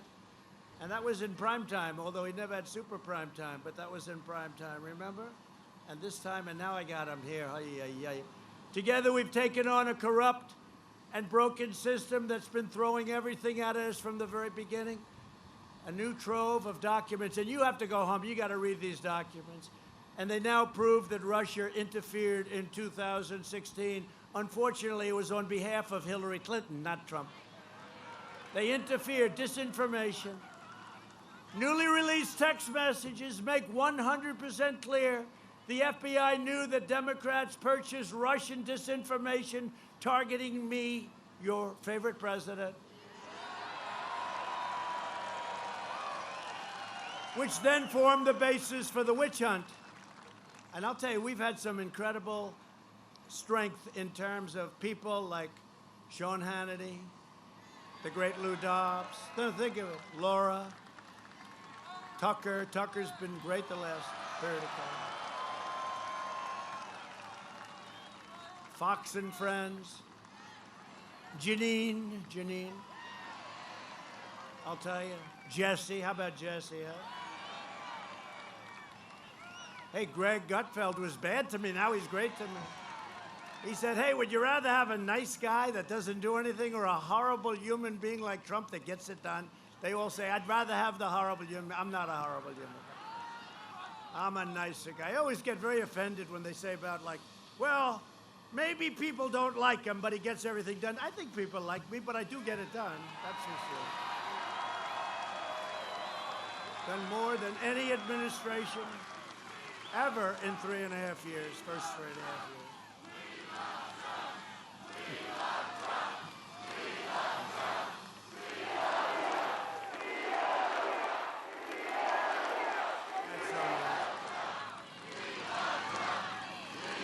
I'll tell you, that is so nice. That is so nice. The first you talk about the seating, don't worry about the justice will get her seat. Don't worry about that. And that's nice. But you know, they say, these people said, they've never heard a political campaign where a big audience says, we love Trump or the candidate. I've never heard it. It's true. I've never heard it for Ronald Reagan, and I like Ronald Reagan, but I've never heard it. And they've never heard it. Nobody's ever heard it. Who says that? But I love you too. I really do. I do. And we're getting it done. No, they've never heard that chant. I've never heard it. And it started about 2 weeks ago. I've never heard it even before. But again, before... I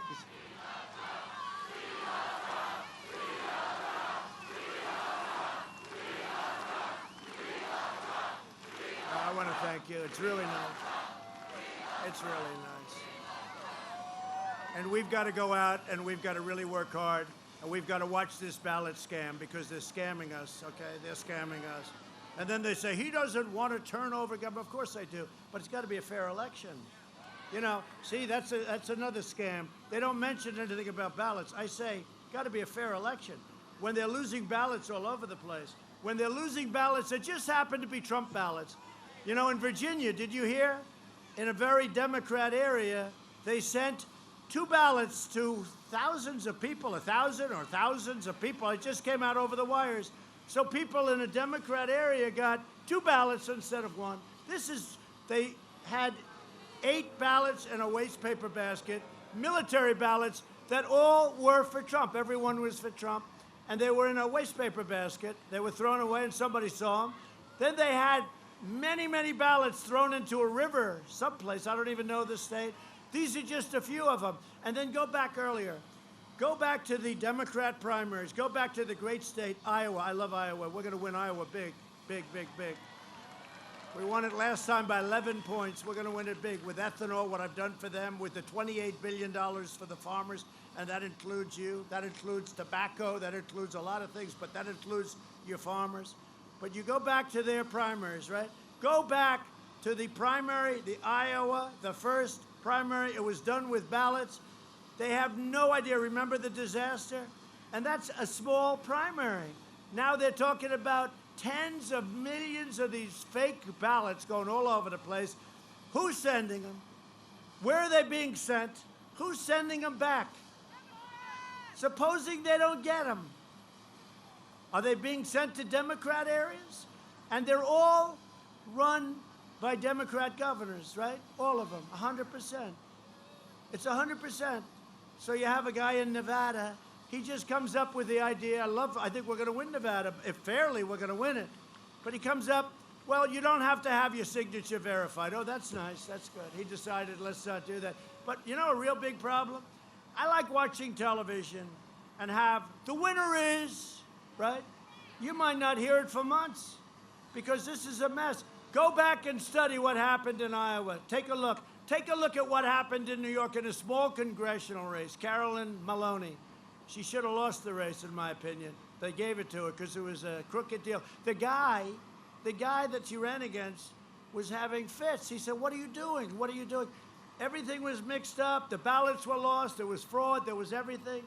Go into Paterson, New Jersey. These are just recently.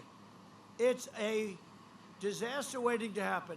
And the only one that knows it better than we do are the Democrats. They know this is going to happen. They want it to happen because they want to go through a court system. And instead, you're not going to hear, very unlikely that you're going to hear winner that night.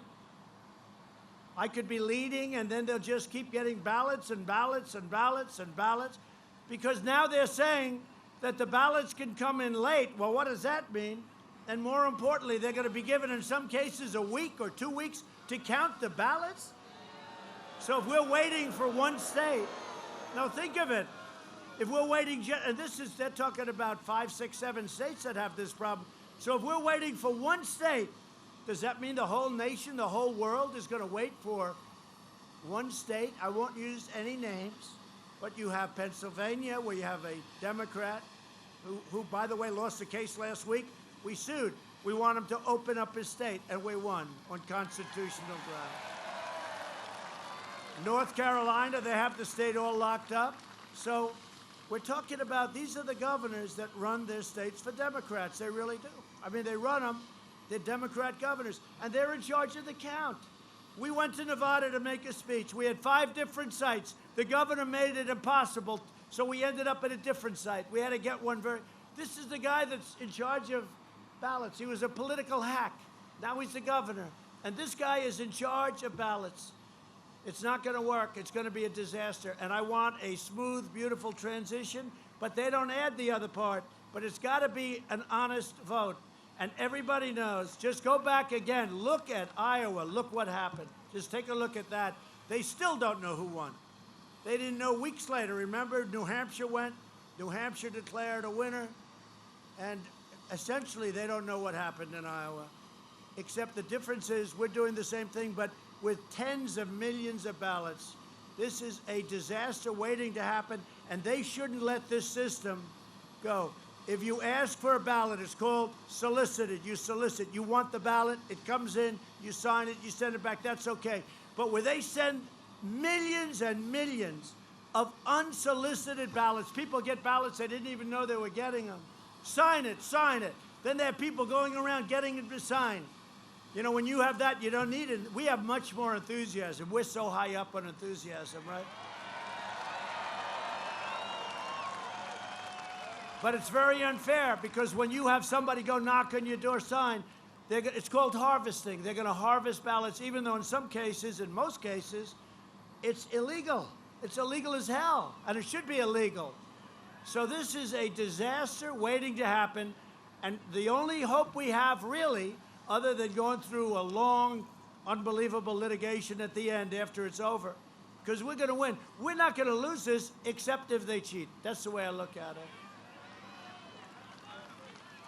We can't let them cheat. We can't let them. It's too much. Our country is at stake, and that's true.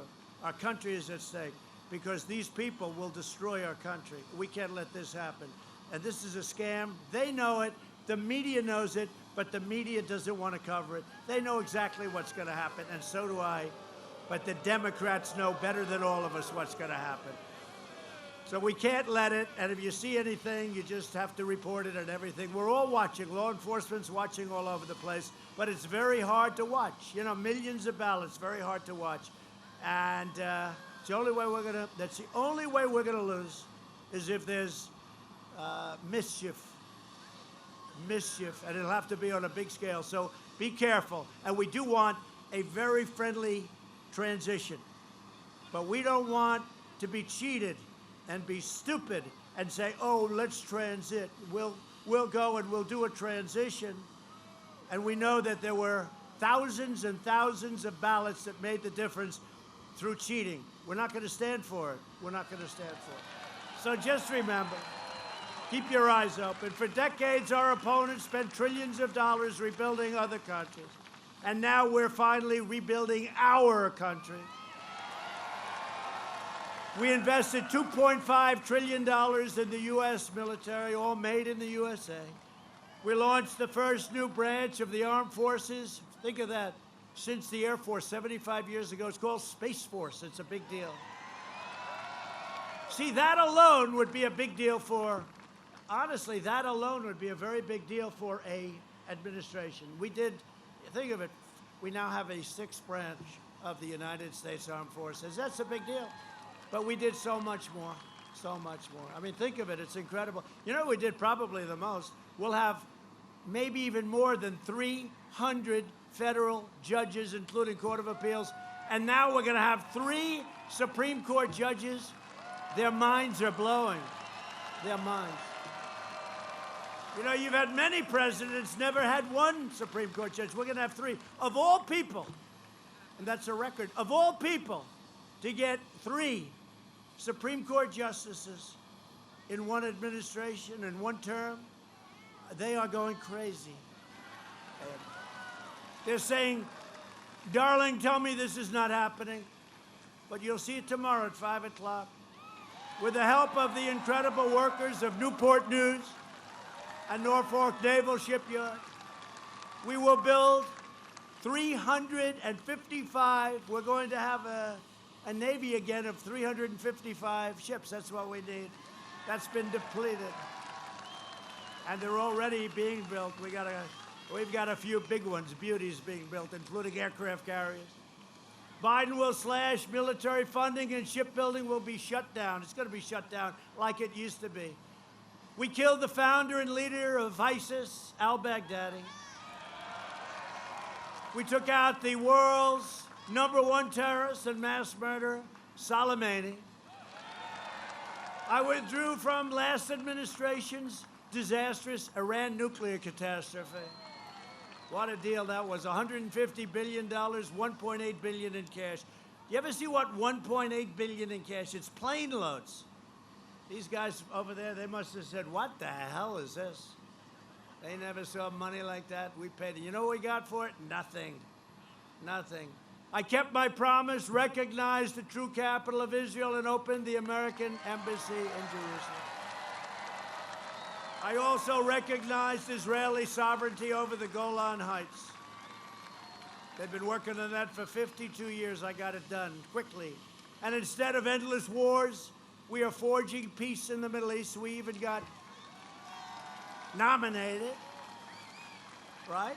You know what for? That's right. I hate to talk about it, but I have to because the press doesn't talk about it. No, that was a great honor. It was a great honor. Twice, you know that, right? Twice. The press doesn't talk about it. The Nobel Peace Prize, right? Two for different things. For Kosovo and Serbia, we stopped them from killing each other. It was very nice. And they don't have to kill each other. They've been killing each other for a long time. Kosovo, Serbia, it was great. It was great. And we got a nomination for Israel. And you look at Bahrain, UAE. That's just the beginning. We have them lined up that want to go into that. Well, peace in the Middle East without blood all over the sand. And I told you, you heard the story. I went home, I said, First Lady, I'm going to get the greatest stories tonight. I just got nominated for the Nobel Peace Prize, First Lady. For Israel, everybody said it couldn't be done. And they were right, it couldn't be done the way they were doing it. You would have never gotten it done. The way John Kerry was doing it, you would have never gotten it done. As a guy doesn't have a clue, incompetent. But you know what? I said, First Lady, wait till you see this. It's going to be unbelievable. And we watched Lester Holt. I don't even know why. And we had one story after another after another. And after 7 stories, I said, First Lady, this is getting a little embarrassing. And they never mentioned it, nor did any other of the newscasts. Fake CNN didn't mention it. MSDNC didn't mention it. ABC, CBS, nobody mentioned it. So I was very embarrassed. 3 days later, I got nominated again. Right? And I said, my great First Lady, we got another shot at it, darling. Let's watch the news tonight. 1 story, 2 stories, 3 stories, 4 stories, 5 stories. We got to the end, it wasn't mentioned again. And when Barack Hussein Obama was nominated, it was... And he didn't know what he got it for. He still doesn't. He doesn't know what he got it for. So we have a little double standard going, but that's okay. As long as we know. Sometimes I'll be talking that way, and I'll look around. I'll say, oh, I'm in the Oval Office. How did that happen? I said, you know, with all the complaining, we're in the Oval Office, and they're not, right? And if you don't mind, let's keep it that way so we can keep this going. We've achieved more in 47 months than Joe Biden has achieved in 47 years. It's true. Biden, without even knowing it, is pushing the most far-left platform in history. The Biden plan would destroy Social Security and destroy protection for people with pre-existing conditions. He would terminate our travel bans in jihadist regions. You know, I got the travel ban. Remember, everyone said you couldn't do that. I want a travel ban from people that want to blow up our country. Do you think that's okay? People said, oh, we don't like that. Took a little heat, and we got it. They said I didn't get it, and they were right. We lost at one court, lost at the second, then we won in the Supreme Court. They don't say that. But we have a strong travel ban. And we will use it. We do use it. We use it plenty. And increase refugee admissions. They want to increase refugee admissions 700%, opening the floodgates for radical Islamic terrorism. They want to ban school choice in charter schools. In the second term, I will provide school choice to every parent in America. Every parent. A vote for Republicans is a vote for safe communities, great jobs, and a limitless future for all Americans. It's so true. And in conclusion, I love you people, but I've been doing this since early in the morning. I'm getting the hell out of here. I would only do this for Virginia. I got a guy, he stays in his damn basement all day long, and I'm doing this. I don't know. If he wins, I'm going to be very embarrassed. I'll say, gee, I worked so hard, and he didn't work at all. No, we're going to win. I think we're going to win. I think we're going to win big. I think we're going to win bigger than anyone understands. I think there's a vote out there. There's a hidden vote out there. The pollsters are fake. They're controlled by the same people that write the bad stories, the fake stories. Over the next 4 years, we will make America into the manufacturing superpower of the world, and we will end our reliance on China once and for all. We will hire more police, increase penalties for assaults on law enforcement, and we will ban deadly sanctuary cities, ban them. We will uphold religious liberty, free speech, and the right to keep and bear arms, Virginia. We will strike down terrorists who threaten our citizens, and we will keep America out of the ridiculous, horrible, endless foreign wars, countries that you've never even heard of. You will keep you out of them. And by the way, we have weapons, the likes of which nobody has ever seen before. We have a level of a degree of which nobody from Russia to China to North Korea, nobody's ever seen what we built. And just hope to God we never have to use them, but we have never had anything like the arsenal that we've built over the last 3 years. Hope to God we never have to use them. We're the envy of the world in that way. We have the greatest people for building. There's nobody can do what we can do. There's nobody. But when I came in, your military was totally depleted. You had old planes. You had old everything. We have now the F-35s, and we have things, the bombers, the new bombers, the tankers, the ships that we're building, some right here, Newport News. You know? But we have built an arsenal the likes of which the world has never seen. And you know what? That will make it a lot easier for us not to have to use them. That's really what we need. We needed it. We were in bad shape. We were in bad shape. We will maintain America's unrivaled military might, and we will ensure peace through strength, and that's what we've done. We will end surprise medical billing, require price transparency, and further reduce health insurance. You know, the health insurance is a disaster, and we are bringing the price of health insurance way down, premiums and costs of prescription drugs. We're instituting favored nations. We pay the highest in the world for drugs. I negotiated with Big Pharma, and I just got tired of negotiating. I said, I'm sorry, we're instituting favored nations. We're the largest purchaser of prescription drugs by far in the world.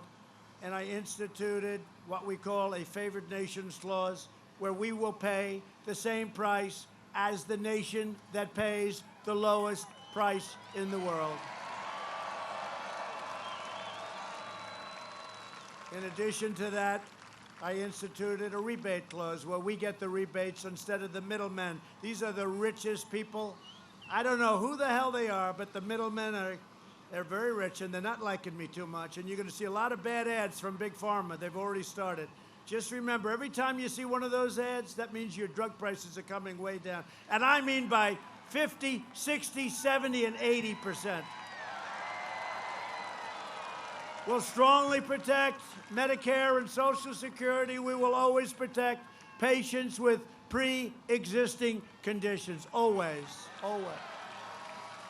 America will land the first woman on the moon, and the United States will be the first nation to land an astronaut on Mars. It's going to happen quickly. And we've taken NASA from fairways, I mean, you have to see, they had fairways along like a golf course. It was a better golf course than it was a runway. And what we've done, we've taken all the grass out. It was grass growing right through the cracks. It was a disgrace. And we've now made it the #1 space center in the world by far again. You ought to see this. They were playing golf. They were playing golf. It was all closed up, or essentially closed up. It was actually worse than closed up. You know what? It was sort of open, but nobody was doing anything. They had nothing to do. We had the greatest scientists in the world, and we're letting rich guys send up rockets. We like it. Somehow rich people like to send rockets up. We say, just pay us a nice rent and have a lot of fun sending your rockets up. But NASA's now #1 in the world again by far, and there's no contest. And all that grass is gone. We will stop the radical indoctrination of our students and restore patriotic education to our schools. We will teach our children to love our country, honor our history, and always respect our great American flag. Are you listening, NFL? Are you listening, NFL? And we will live by the timeless words of our national motto, "In God we trust." For years, you had a president who apologized for America. Now you have a president who is standing up for America and standing up for the great people of Virginia and North Carolina. So get your friends, get your family, get your neighbors, get your co-workers, and get out and vote. There's never been a more important election than this election. Early voting has already begun. Do not wait. Go out and vote. From Richmond to Roanoke, from Fredericksburg to Williamsburg, and from Norfolk to right here in Newport News. We stand on the shoulders of Virginia patriots who gave their blood, sweat, and tears for this beloved nation. Virginia is the place that gave us George Washington, Thomas Jefferson, James Madison, James Monroe. Now, you know, I signed a little document, 10 years in prison if you knock down a statue or a monument.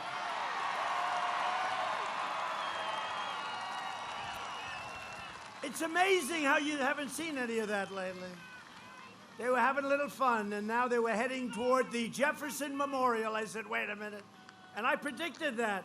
They were knocking down statues. A lot of people didn't know exactly which one. I said, you better stop it.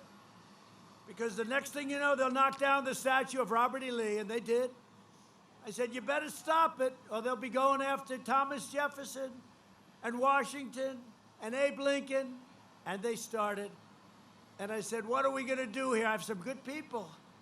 They said, you know, because today in Congress, you can't get anything done. They'd give you one day in a very nice hotel.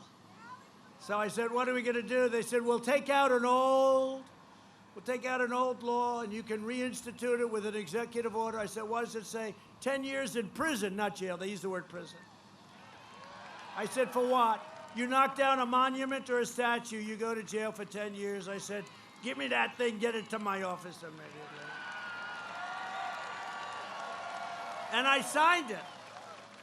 And they were coming down to Washington. They were going to knock down 2 particular statues that were really beautiful. And I signed it, and we announced it, had a news conference, got to let people know about it, right? And the 20,000-person march turned out to be about 3 people. And 2 of them were arrested, actually, because we have, thanks to the fake news, we have a lot of footage of people standing on the statue of Jackson, Andrew Jackson. Remember, they almost had the ropes. We sent in the police. The police did a great job, by the way. Remember, they had the ropes. They were ready to pull it down. And we said, charge. And they charged. And I want to tell you, they did a hell of a job. They were much tougher than the people with the ropes.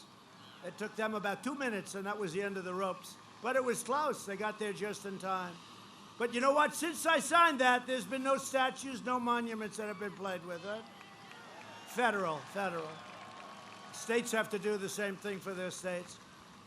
Virginia heroes made America into the single greatest nation in the history of the world, and the best is yet to come. Proud citizens like you helped build this country, and together we are taking back our country. We are returning power to you, the American people. With your help, your devotion, and your drive, we are going to keep on working. We are going to keep on fighting, And we are going to keep on winning, winning, winning. We're going to win, win, win. We're one movement, one people, one family, and one glorious nation under God. And together with the incredible people of Virginia and North Carolina, we will make America wealthy again. We will make America strong again. We will make America proud again. We will make America safe again. And we will make America great again. Thank you, Virginia. Thank you. Get out and vote. Thank you.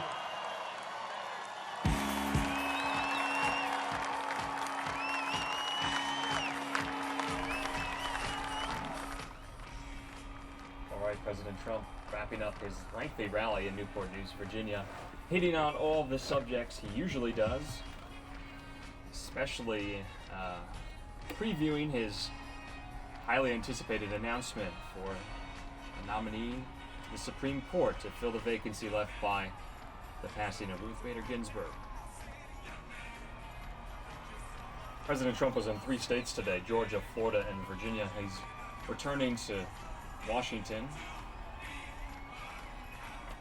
We're only a few days ahead of the first presidential debate.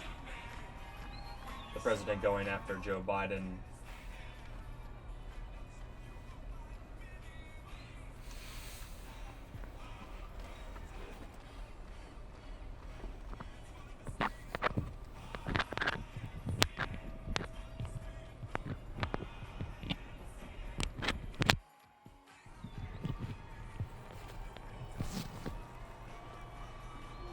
Also, you saw Vice President Mike Pence introduce the president.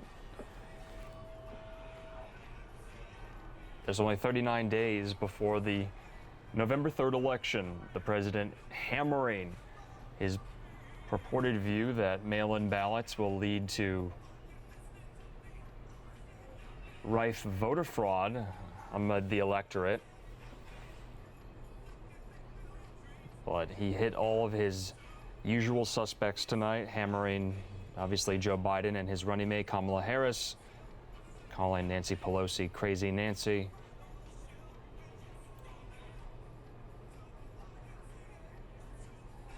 He lost Virginia by about 5.5 points in 2016, so he's looking for a victory there.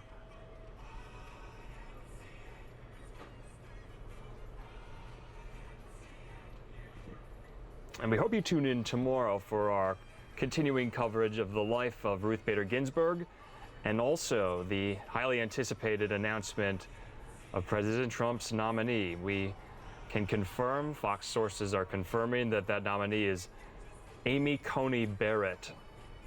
She hails from South Bend, Indiana. She served on the federal bench for about 3 years. And so we'll bring that ceremony, I believe, from the Rose Garden of the White House tomorrow at 5 p.m. Eastern, 2 p.m. Pacific.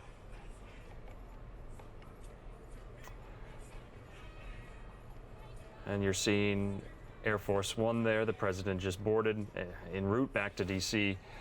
We want to switch gears here. Thank you for watching. I'm Andrew Kraft with NewsNOW from Fox, joined by fellow digital journalist Daytona Everett. It is 7:15 here in Phoenix, Arizona. We have a story out of Arizona. We want to take you to aerials of this forest fire here. Daytona, what can you tell us about this in Arizona right now? So, Andrew, as President Trump was speaking, we recorded these aerials right here. This is coming out of Phoenix, Arizona. We're here at the Fox 10 studios out here, but this is a Sears fire. It's burning on Cave Creek Road near Forest Road 24 and the Sears K area. If you're not familiar, this is the Tonto National Forest area. Officials are saying that there's engines and aircrafts that have been responding to the scene, and we saw aerials earlier today as well with smoke billowing up into the sky, but you can see there's still plenty of active flames out there still ripping through the national forest. So California is not alone in these wildfires. Arizona also seeing fires as well. We've had some dry heat out here, which we all know definitely doesn't help those fires that are burning in the area. Camp Creek summer homes have been evacuated as firefighters try to provide some structure protection out there. Thankfully, not a ton of structures in that area, but still lots of national forest and plenty of fuel to burn. So again, these are not live pictures, these are recorded pictures, but still a pretty similar look to what it probably is like right now, burning out in the Cave Creek area. That's right, Daytona. We've seen throughout the late summer, early fall, just hundreds of thousands of acres burning in California, Oregon, and Washington State. And now we see these large flames out of Arizona in the Tonto National Forest. So this is an 800-acre wildfire. This was updated probably about an hour ago. So could be larger now at this point, but around 800 acres could get into 1,000 acres, which is easy to do when you're going through national, forests like that, because again, just a lot of fuel to burn. That's right. We have no numbers yet on the percent contained. Reporting from Fox 10 here in Phoenix says no structures have been damaged yet. And we just want to leave it on this for now. These are very, very startling, compelling images coming out of the Sears fire burning in Arizona, thanks to our Fox 10 aerials.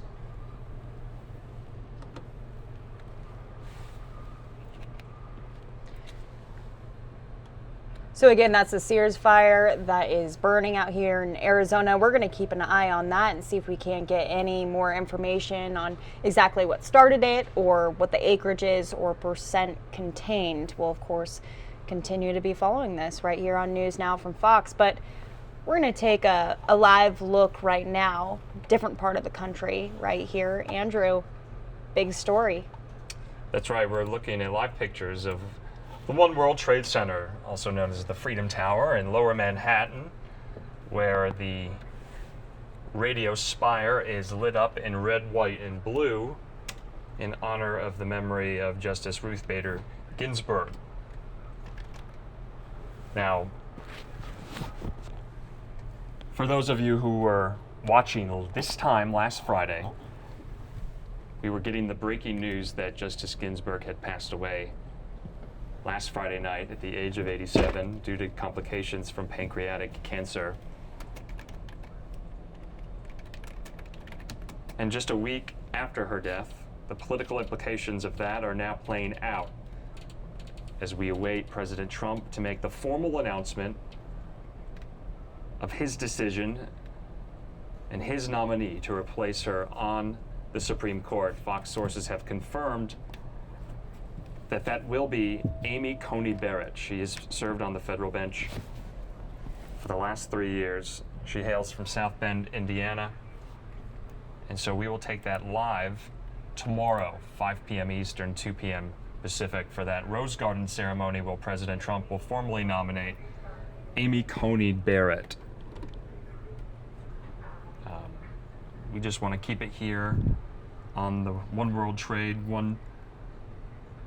few seconds more. Andrew, it does look like we're getting a little bit more breaking news coming out of Louisville, Kentucky, where protesters are out for a third night tonight. Let's head out there right now.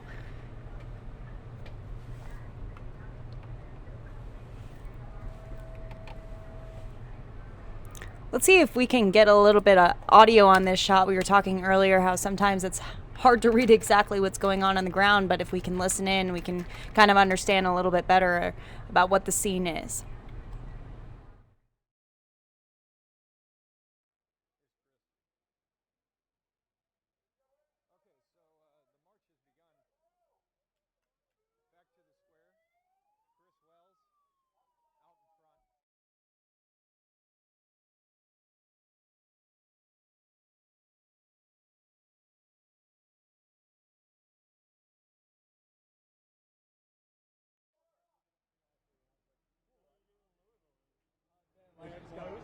Yeah, I got a call. Yeah, I live here.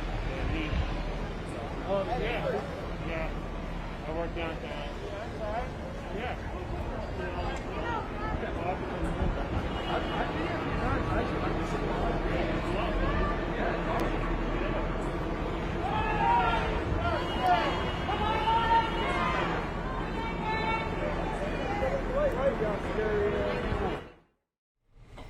So again, we're watching protests in Louisville, Kentucky. This is a different look from a different vantage point. Not sure if it's the same street or not, but you can see heavy police presence out there once again for the third night of protests in Louisville, Kentucky. We tuned in a little bit earlier and saw some clashes between officers out there with those protesters. So they're still keeping those barricades up in those areas of Louisville, Kentucky. Protesters still out and present and loud from the looks of it. So keeping an eye on that. Again, this is all coming after that Breonna Taylor decision that came down. Lots of people around the country voicing their concern with what happened, and frustration and anger.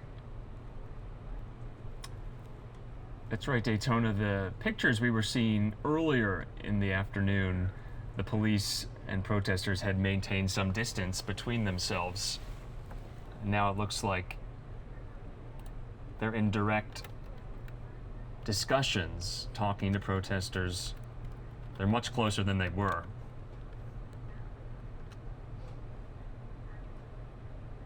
But it does seem tense, it does seem volatile. Nothing happening currently at this moment.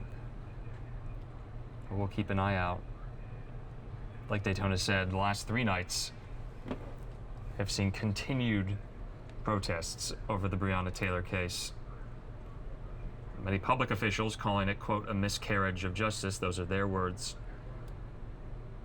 And obviously the hundreds of people in Louisville and around the country would agree with them. That's why they're out on the streets tonight and for the last 3 days. Andrew, it does look like we have some audio from this live picture right now, so let's tune in and see what's happening on the ground.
All right, on the right-hand side of your screen, you're seeing live pictures out of Louisville as protests continue there after the Breonna Taylor case and the indictment that was handed down there. Earlier this morning, we took this live event for you of Breonna Taylor's family and their family attorney, Benjamin Crump, the civil rights lawyer, holding a press conference in some news demanding the Kentucky Attorney General, Daniel Cameron, release grand jury transcripts. Breonna Taylor's family's lawyer, Benjamin Crump, is demanding those transcripts just to see what went into the grand jury decision that they so vehemently disagree with. They want the Attorney General there in the state of Kentucky, Daniel Cameron, to release those transcripts of the grand jury proceedings. And remember that that grand jury only indicted one of those 3 police officers in this incident, and it wasn't for the murder of Breonna Taylor. It was for 3 counts of wanton endangerment for firing his gun in the neighboring apartment. Let's listen into this. So this was the first time that Breonna Taylor's family is speaking out after the announcement. So this is a really, really big, emotional, powerful press conference that happened today. So we'll listen to that right now.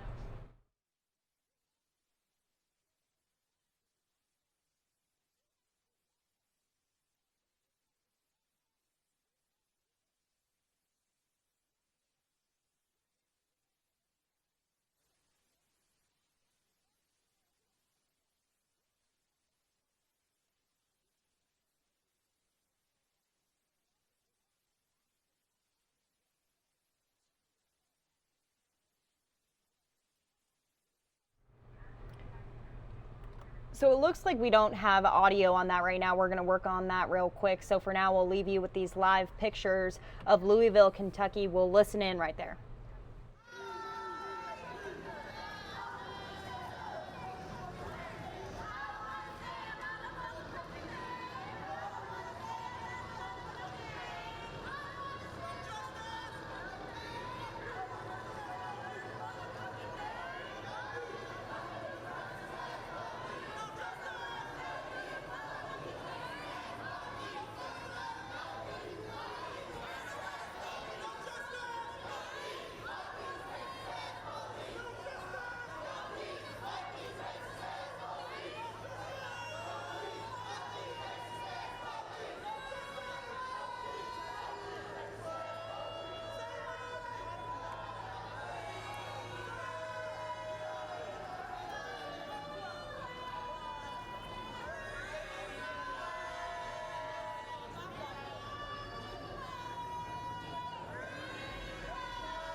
All right, we do have the audio now working for that press conference from Breonna Taylor's family. This was the first time they were speaking publicly after the indictment was handed down to one of the police officers involved in the case.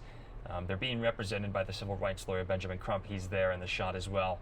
Let's listen to this, and in the bottom right of your screen, you'll see live look of Louisville, Kentucky tonight.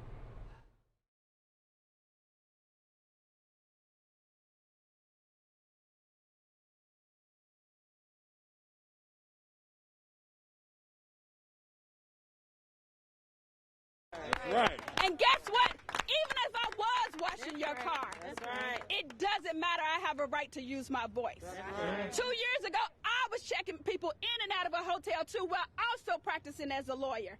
Guess what? When I was there, I was the same person that I am practicing law. So LMPD, you have to change the mentality of who you're fighting. You're not going to have this city of Louisville believe that Attica Scott, Shamika Parrish, Rhonda Mathis, and those who were with them was burning down a library. Stop the lies. We can't move forward with the lies. Yes. We can't move forward with the lies. We know that we need healing. We know that this city needs healing, and we're willing to do our part, but you have to do your part. And until you start doing your part, we won't heal. That's right. We're here.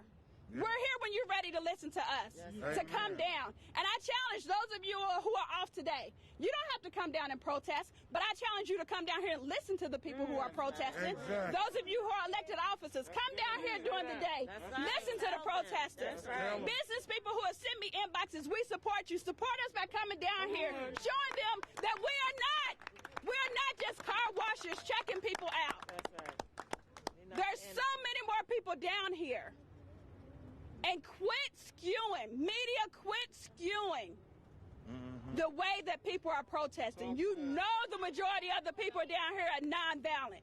You've been down here for 120 days. You know it. Quit making it seem like they're violent. They're not. That's why we're LMPD. That's right. Yes, shout out to the 502 live streamers, because that is how we're learning the truth. That is how we're learning the truth. Regular media, take a cue. Film it all. Don't slant it. Tell the truth. LMPD, tell the whole truth. Everybody, tell the whole truth, including you, Daniel Cameron. Did you make the decision, or did the grand jury make the decision?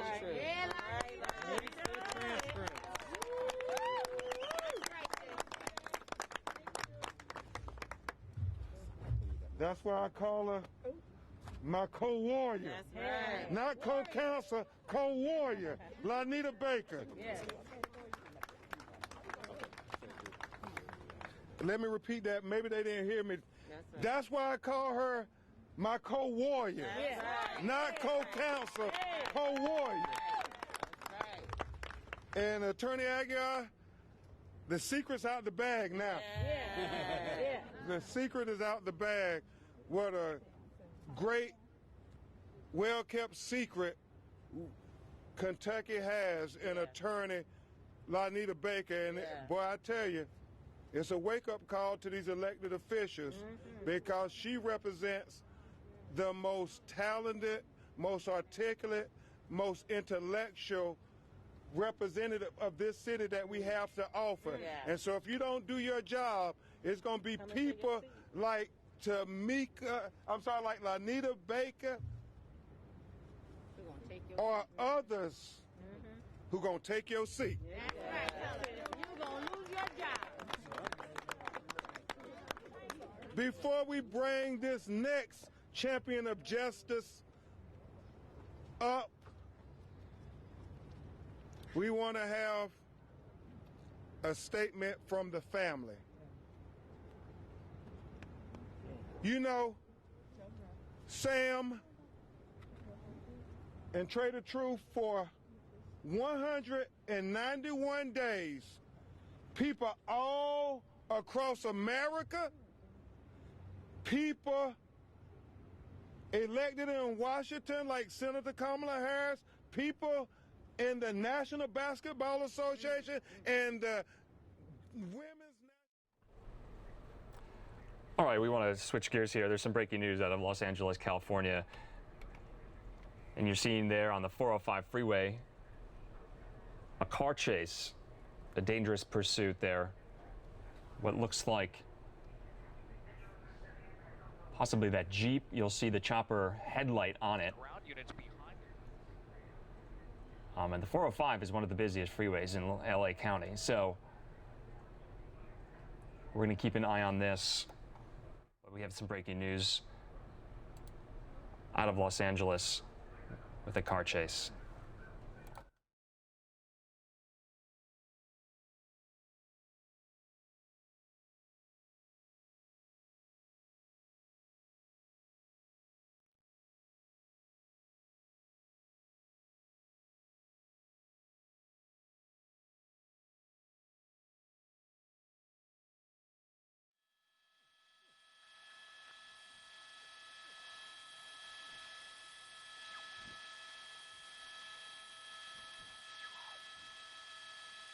We're just keeping an eye on this right now. This erratic driver. He just hit a car on the 405 freeway. I don't know if our viewers just saw that. We could hear it.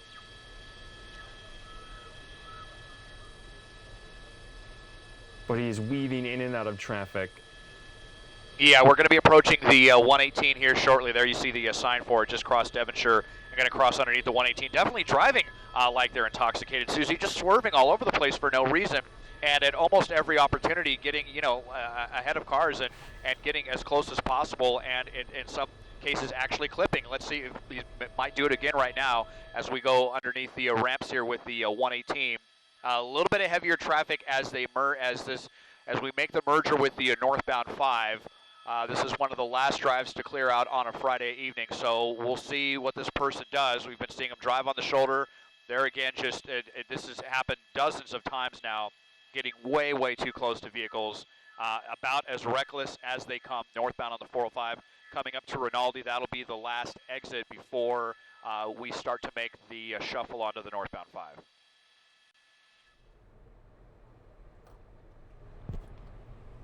Daytona Everett with news now from Fox here. So this is from our Fox aerials. So that's one of the chopper reporters up there from KTTV, Fox 11. You can hear him explaining how this car has been weaving in and out of traffic out there. Again, the 405, a very busy freeway. If you've ever driven in the freeways in LA, you know it's definitely busy out there. Friday night also. And Daytona, just look at this crazy driver is literally swiping cars as he's trying to get by them. I think he has hit at least 3 cars by sideswiping them because they're not going fast enough. Just right there, he hit another one. This is a dangerous pursuit. On the 405 freeway you're watching, we're trying to get a better angle of it. The chopper aerials just zoomed out right there. There we go. It's back. Obviously, LA is notorious for its traffic. It seems like this driver's getting slowed a little bit by it. Still no presence of police at all that we can see in this aerial view.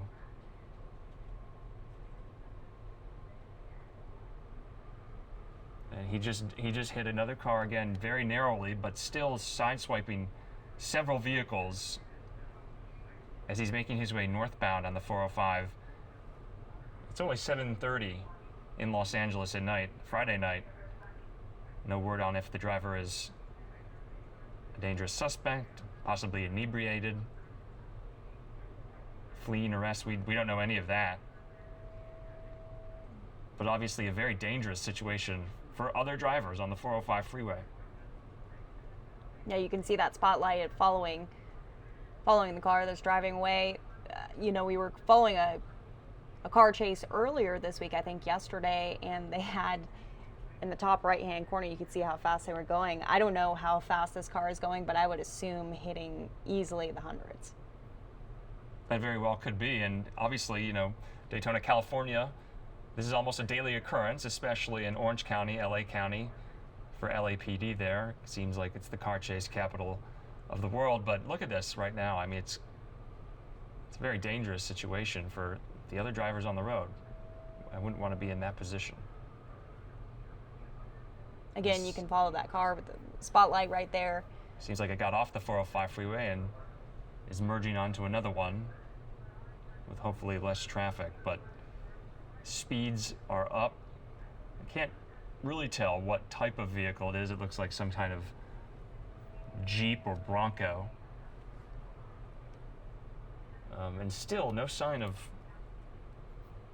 any emergency vehicles or police cruisers.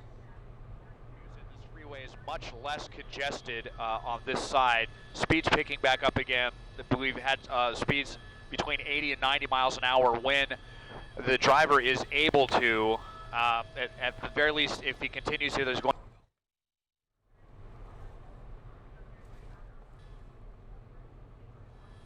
Crap.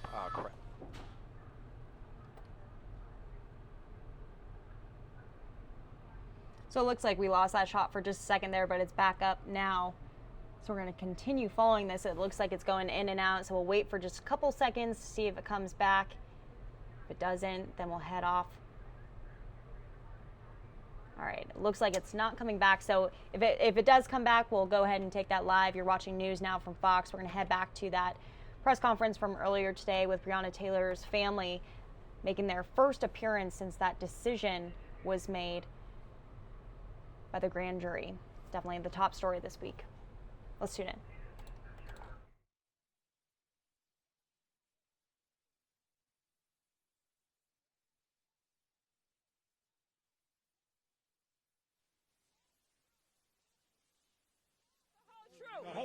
Everybody, tell the whole truth, including you, Daniel Cameron. Did you make the decision, or did the grand jury make the decision?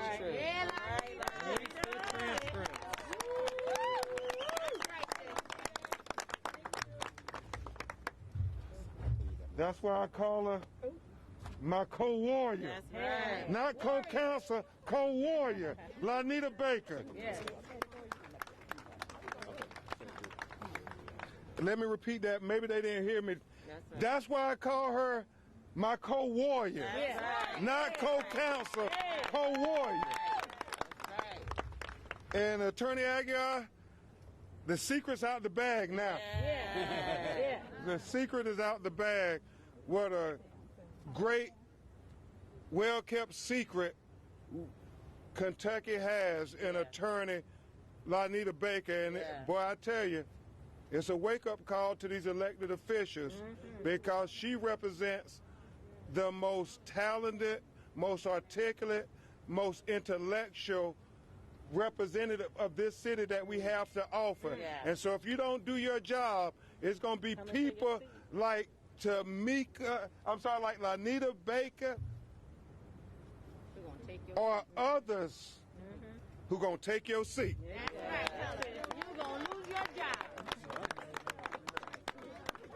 Before we bring this next champion of justice up, we want to have a statement from the family. You know, Sam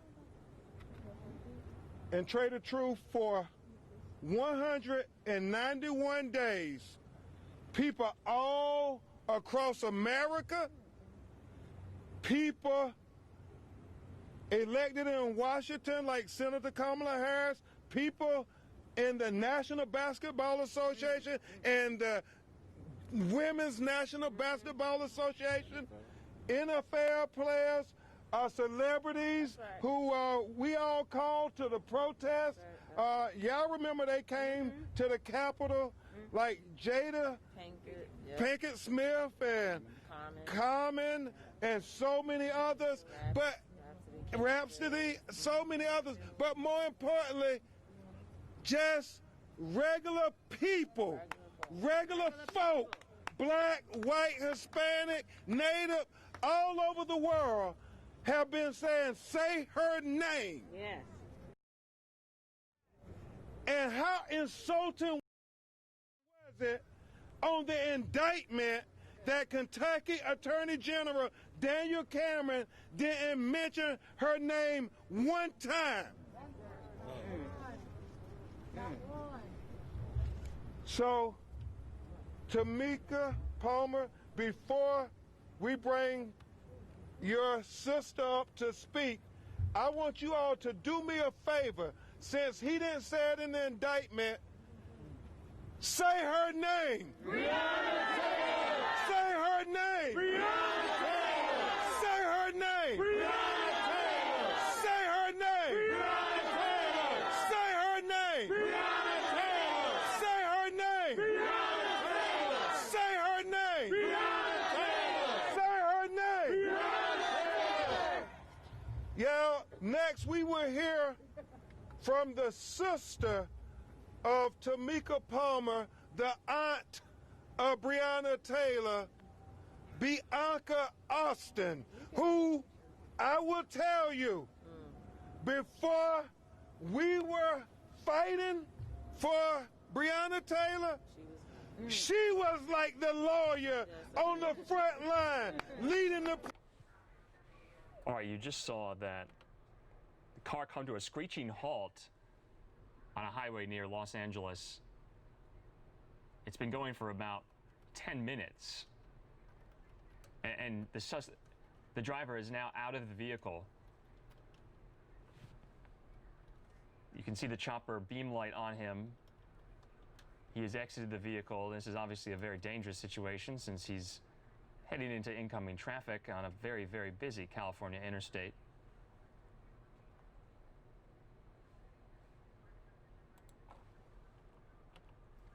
Definitely one of the most bizarre car chases I have seen. He's now sprinting into incoming traffic.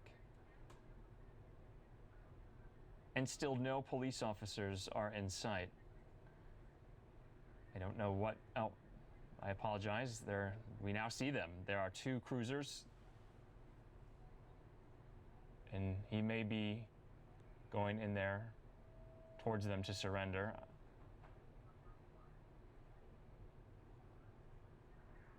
I believe he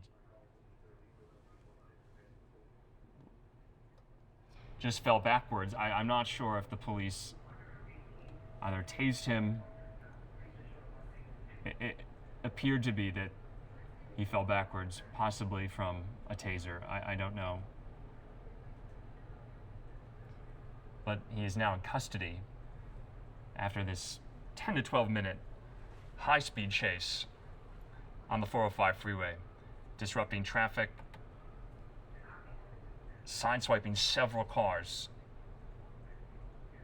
But it looks like this police chase has ended, and I don't know the condition of that suspect. You know, something to think about. This is Los Angeles on a Friday night. I bet the freeways are all backed up at this point right now. You can see a lot of people driving by on the side, trying to check out what exactly is going on. I'm not sure where his car's at this point. Probably they're trying to move it off the side of the road now. But yeah, this police chase finally ended. Other officers, other units pulling up to assist in taking the suspect, the driver, and putting him in the car.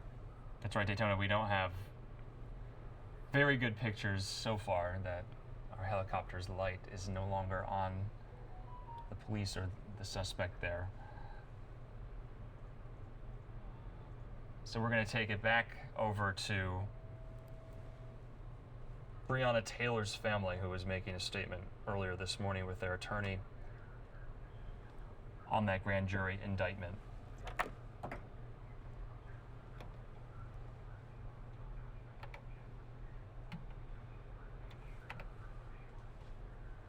Aptly appropriate for Bianca to come and make a statement on behalf of the family. So I will ask for the charity of your undivided attention while she read a message from the family, and especially from the heart of Breonna's mother, Tamika Palmer. Please, Miss Austin. Thank you. Oh, well, I'm standing here today. I'm going to represent my niece in her EMT jacket. I chose this just to have her be a part of us today. Also, I just want to shout out to our family. It's been a long 6 months, and it's been a wild roller coaster. Not only have we been out here fighting for justice for Breonna, but we are continuing to lose our family members to cancer, to COVID, to being murdered. And so my messages to you is just cry your tears, lift your head up, and keep stepping. I hear you, Bianca. And most of you know this has been emotionally, mentally, and physically draining for my sister. So I'm going to do the honor and read her thoughts after Daniel Cameron's decision. And I quote, "I never had faith in Daniel Cameron to begin with. Amen. I knew he was too inexperienced to deal with a job of this caliber. I knew he had already chosen to be on the wrong side of the law. The moment he wanted the grand jury to make the decision, what I had hoped is that he knew he had the power to do the right thing, that he had the power to start the healing of this city, that he had the power to help men over 400 years of oppression. What he helped me realize is that it will always be us against them, that we are never safe when it comes to them. Mattingly, in an email, called us animals and thugs. It's clear that that is the way that they will always see us. I was reassured Wednesday of why I have no faith in the legal system, in the police, in the law that are not made to protect us black and brown people.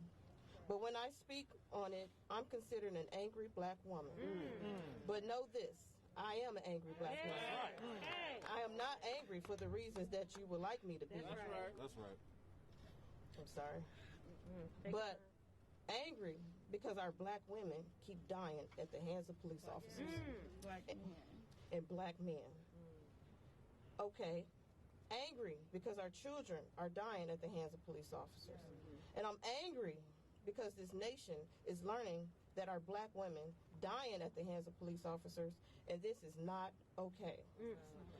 You can take the dog out of the fight, but you can't take the fight out of the dog. Say it again. Say it again. For lack of better terms, bark, bark for being the dog still standing to fight. Yeah. I knew Cameron would never do his job, but what I do know is that him and countless others will go to bed sleeping with Breonna's face, still hearing her say her name. That's right. Cameron alone didn't fail her, but it ended with the lack of investigation failed her. The officer who told a lie to obtain a search warrant failed her. The judge who signed the search warrant failed her. The terrorist who broke down her door failed her. The system as a whole has failed her. You didn't just rob me of my family, you robbed the world of a queen. A queen willing to do a job that most of us could never stomach to do. A queen willing to build up anyone around her. A queen who was starting to pave her path.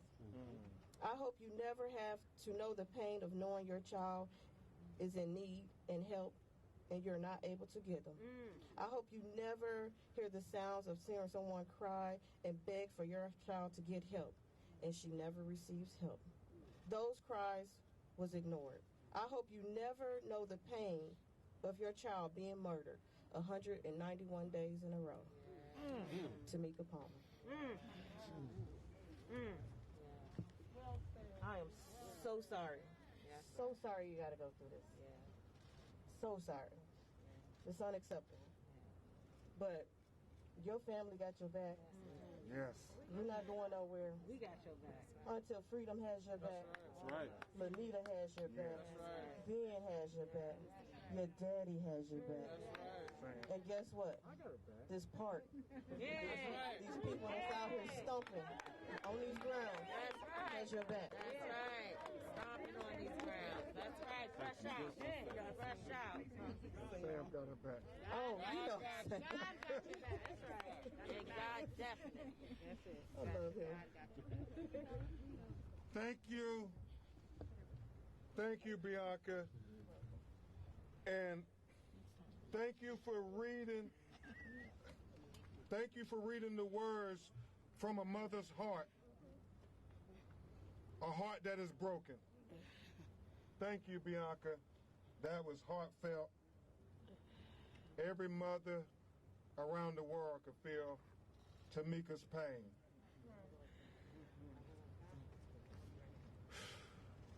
We just take a moment for a second to reflect on what we just heard.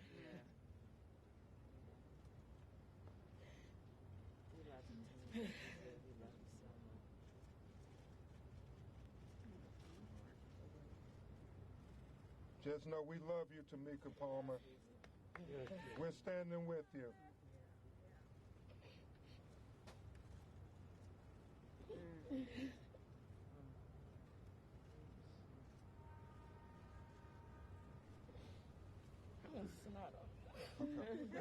It's okay. You can get me as wet as you want. What a wonderful soul. At this time, I really mean it, because when Lanita and Sam called me, you know, black women are often disrespected. I mean, and we were calling people in the media, and we know it's the call celeb now, but people were not trying to do stories on Breonna Taylor, this black woman who was killed by the police. And a lot of people did not return my calls as we were begging to give attention to Breonna Taylor. But I got to tell you, a lot of people did answer the call. And I won't go through the list, but one young woman who answered the call, I had known she was a champion for justice, for our days fighting for Trayvon Martin, and so many other families that have been inflicted with this police terrorism that claimed the lives of their loved ones. And not only did she answer the bell, she said, Crump, we are not going to leave this until we get charges. And it was deep to me, Lanita, and you remember we then started going on her social media and doing the Instagram lives just to try to bring awareness to Breonna Taylor's name. And I remember others allowing us to use their platform, and I don't want to take anything away from Ricky Smiley and Charlemagne and Tesman Figueroa and Reverend Al Sharpton, allowing us to go on this TV show. But this young lady, almost every day, went on social media and followed Jania's lead. Because remember, Tamika, Jania every day went on social media and said, my sister, Breonna Taylor, life mattered, when nobody else was listening. But then this young lady got involved and had us on Sam on her social media every day, and we strategized every day. And then she said, you know what, Crump? Me and my organization, Until Freedom, we're moving to Louisville, Kentucky, and we're going to stay every day, because if Tamika Palmer can't sleep in peace, neither can we. And we're going to come and be in solidarity together, demanding justice for Breonna Taylor. And for, I think now, over 4 months, you all have been here, living here this whole time. And that's why I call her the queen of the movement for justice for Breonna Taylor. My sister, my warrior, my freedom fighter, Tamika Mallory.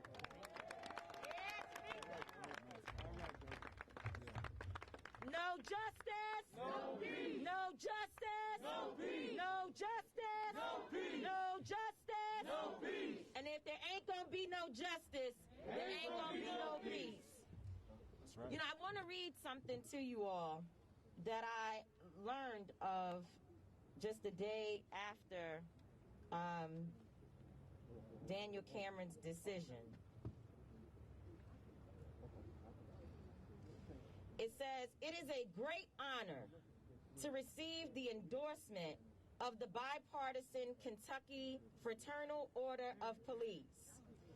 To the men and women in blue, I pledge to be your advocate and your voice every day. When I first got into this race, I did so to bring focus to the public safety challenge of our lifetime, the drug crisis. And there is so much work to be done to fight this epidemic.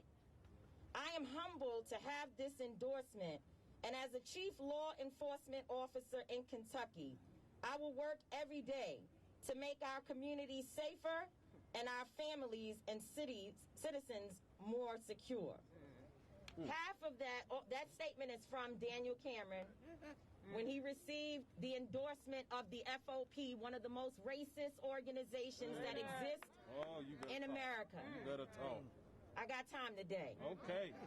And receipts. And half of that statement was a lie. Daniel Cameron is not here to protect citizens and to make the state of Kentucky safer. Say that. But he was honest about one part. And that is that he is an advocate for police. And that he was going to be their voice and to do whatever is necessary to protect them. And so we learned that he stood, he's a man of his word as it relates to his relationship to police. He protected the police. And it did not matter to him one bit that those same officers could have ran in his black mama's house and shot her to death. He's more committed to the white supremacy that he is upholding. He mentioned at the press conference, which I thought was quite interesting, that he's a black man. And as I laid and cried and hurt for Tamika Palmer, and for Breonna Taylor, and for Kenny Walker, and for Jania, who we need to love up on. As I laid there and I thought about him saying he's a black man, I thought about the ships that went into Fort Monroe and Jamestown with our people on them over 400 years ago. And how there were also black men on those ships that were responsible for bringing our people over here. Daniel Cameron is no different than the sellout Negroes that sold our people into slavery. She said it. And helped white men to capture our people, to abuse them and to traffic them while our women were raped, while our men were raped by savages. That is who you are, Daniel Cameron. You are a coward. You are a sellout. And you were used by the system to harm your own mama, your own black mama. We have no respect for you. No respect for your black skin. Because all of our skin folk ain't our kinfolk. And you do not belong to black people at all. We learned that on the same exact day that this announcement came out, it was the day that in September of, I forget the year, 1955, 1955, which was 65 years ago, Emmett Till was also killed again, denied justice, because the two white officers responsible for, the two white men, responsible for killing him were let free. That happened on the same day. Now, I don't know if it's just that Daniel Cameron is stupid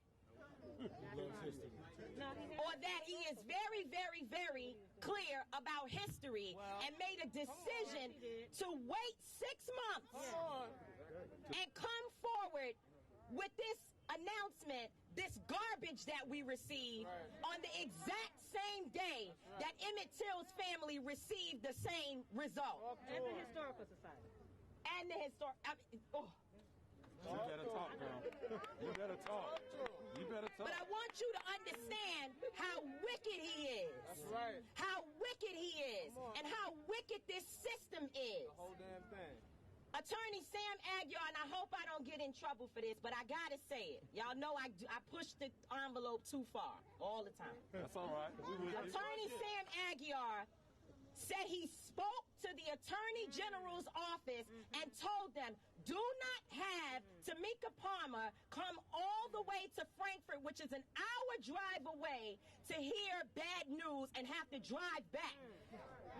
Do not do that to her. You can call on the telephone to tell her bad news. And that wicked man called for her to come there anyway and had this black mama to have to drive home with her sister and her family after hearing that they didn't even mention her daughter's name in the damn indictment process in this grand jury hearing. How dare you? What kind of man are you? How dare you? And we are not going home. We will make sure that this city is as uncomfortable as it can be, and we intend to travel across the state of Kentucky and make sure that in every corner of this state they know who you are, Daniel Cameron, and who is upholding this system of white supremacy that continues to oppress our people. The last thing we will say is, Mayor Fisher, don't get it twisted. Don't get it twisted. Do not think for one moment that you're going to hide behind a settlement or hide behind reform, that we are happy to see that you actually support it, but it must be implemented, and we have to make sure that that work is done. That's real. But the main thing that matters at this point, you can have the National Guard, the Army, the white militia, the whoever you want to have here, LMPD, whoever you want to have. Anybody, turn them loose. We ain't scared. Turn them loose. Tell them, turn them loose. But until you fire those cops, until your investigation returns the results that the police officers who murdered, they said they were mad at me for using the language murder. I said what I said. They murdered Breonna Taylor. And until those officers are fired it from this department, I promise you, we will continue to make these streets hot. Now, and today at 5 o'clock, just for anybody who's wondering when to meet us, we're going to be outside. We're going to be outside. The last thing I want to tell you all is that I'm a visitor, so I observe. And our team, we don't live here permanently, but we temporarily live here, and we observe a lot. So last night, as we broke curfew, because that's what we do, every night, and we prepared for whatever that means. We drove around and we noticed that there were some other people breaking curfew. There was other people breaking curfew. And we were rushing from a meeting to try to get to a church that is being a place of sanctuary for protesters so that they can be inside, because that's what y'all said y'all wanted us to do, was to be inside. Am I right about that? And so these folks were on their way to go inside and to disrespect the state representative, Attica Scott, Shamika Parrish, who is a leader in this community, and other women, other black women, and other individuals, and to say that they were actually burning down something. As Attorney Lanita Baker says, it is despicable. It's despicable, and you are liars.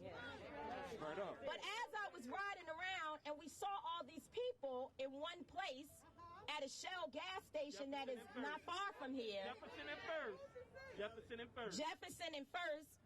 I was looking and I said, wait, we got to stop, because is that the police? Is it the military? No, it was the white militia. And it was after 9 o'clock, and they were breaking curfew with me. That's right. So what I want to know is it okay for us to even be at a church? Right.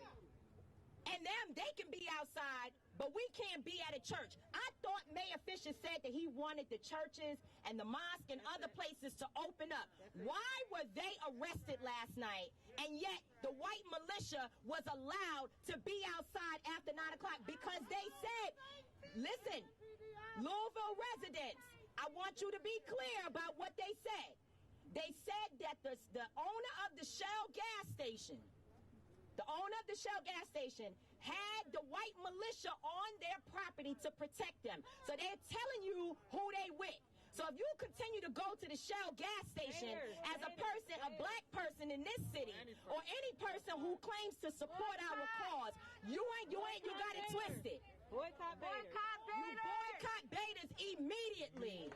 We have no reason to go back to that gas station since they are standing with the white militia. What's that address again? And it's on What's that address? First and Jefferson. And they shot, right, and one of their white employees shot a black man down there the other day. And ironically, they put out video of some people in the store throwing things down on the ground afterwards, but they never showed that the reason why that even happened was because a black man was shot there, and they held the man who shot him inside the store for 2 hours to protect him. And the question I have for the media is, where is that story? Why is it that people don't know a black man was shot at a Shell station and the white militia is being allowed to stand outside there and protect them? So I'm done. But I want to tell you that what has actually happened is that, one, Breonna Taylor has brought us together. And we will never be separated. And number two, we are prepared to fight until our own death, if it is necessary. Not just for her, but for... All right, it looks like we're going to dip out of that just for a brief moment. We're seeing some aerials of some protesters on the streets of Los Angeles marching right down the street. It's a busy street right there. It's a little after 8 p.m. on the West Coast. These presumably are Black Lives Matter protesters, like we've been seeing across the country in the last 3 days, calling attention to now the plight of Breonna Taylor's family, who are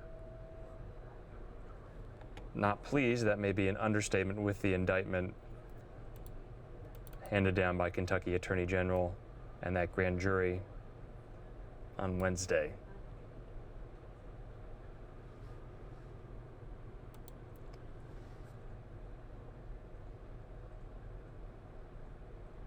The protest is right in the middle of the street. Not too many people compared to the protests we've seen lately.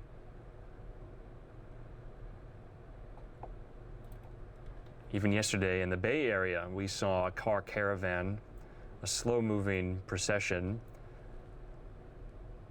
of scores of cars across bridges in the Bay Area,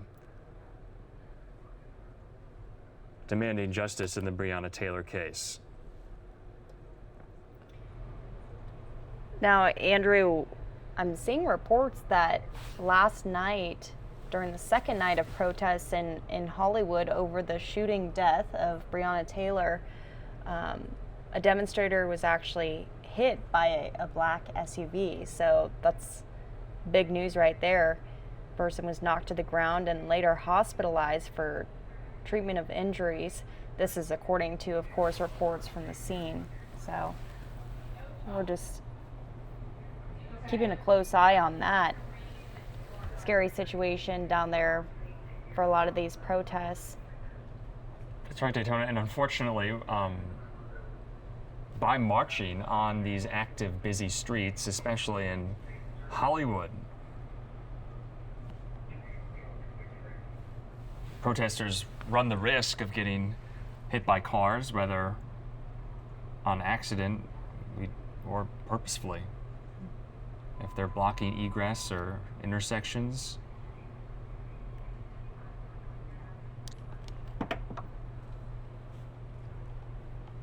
But for those just coming to the stream now live, we're seeing pictures, aerial pictures of a modest protest in the streets of Hollywood in California over the death of Breonna Taylor and that grand jury in Kentucky's refusal to indict any of the Louisville police officers, those 3 officers, in her killing. That one officer, Brent Hankinson, was only indicted for 3 counts of wanton endangerment for shooting his gun into the neighboring apartment. So Andrew, I think we're gonna keep this live shot up, but we'll also continue to play that press conference from Breonna Taylor's family that happened this morning. Some emotional words being shared by a lot of her relatives out there. So we'll listen into that.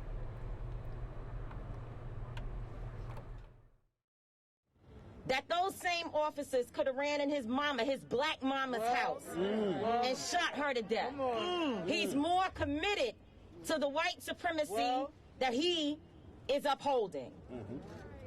He mentioned at the press conference, which I thought was quite interesting, that he's a black man. And as I laid and cried and hurt for Tamika Palmer and for Breonna Taylor and for Kenny Walker and for Janiyah, who we need to love up on. As I laid there and I thought about him saying he's a black man, I thought about the ships that went into Fort Monroe and Jamestown with our people on them over 400 years ago. And how there were also black men on those ships that were responsible for bringing our people over here. Daniel Cameron is no different than the sellout Negroes that sold our people into slavery. She said it. And helped white men to capture our people, to abuse them and to traffic them while our women were raped, while our men were raped by savages. That is who you are, Daniel Cameron. You are a coward. You are a sellout, and you were used by the system to harm your own mama, your own black mama. We have no respect for you. None at all. No respect for your black skin. Because all of our skin folk ain't our kin folk. And you do not belong to black people at all. Not alone. Okay. We learned that on the same exact day that this announcement came out, it was the day that in September of, I forget the year, 1955. 1955, which was 65 years ago. Emmett Till was also killed again. Denied justice. Because the two white officers responsible for, the two white men, responsible for killing him were let free. That happened on the same day. Now, I don't know if it's just that Daniel Cameron is stupid or that he is very, very, very clear about history and made a decision to wait 6 months and come forward with this announcement, this garbage that we received on the exact same day that Emmett Till's family received the same result. And the Historical Society. And the historic. You better talk, girl. You better talk. You better talk. But I want you to understand how wicked he is. That's right. How wicked he is. And how wicked this system is. The whole damn thing. Attorney Sam Aguiar, and I hope I don't get in trouble for this, but I gotta say it. Y'all know I push the envelope too far all the time. That's all right. Attorney Sam Aguiar said he spoke to the Attorney General's office and told them, do not have Tamika Palmer come all the way to Frankfurt, which is an hour drive away, to hear bad news and have to drive back. Do not do that to her. You can call on the telephone to tell her bad news.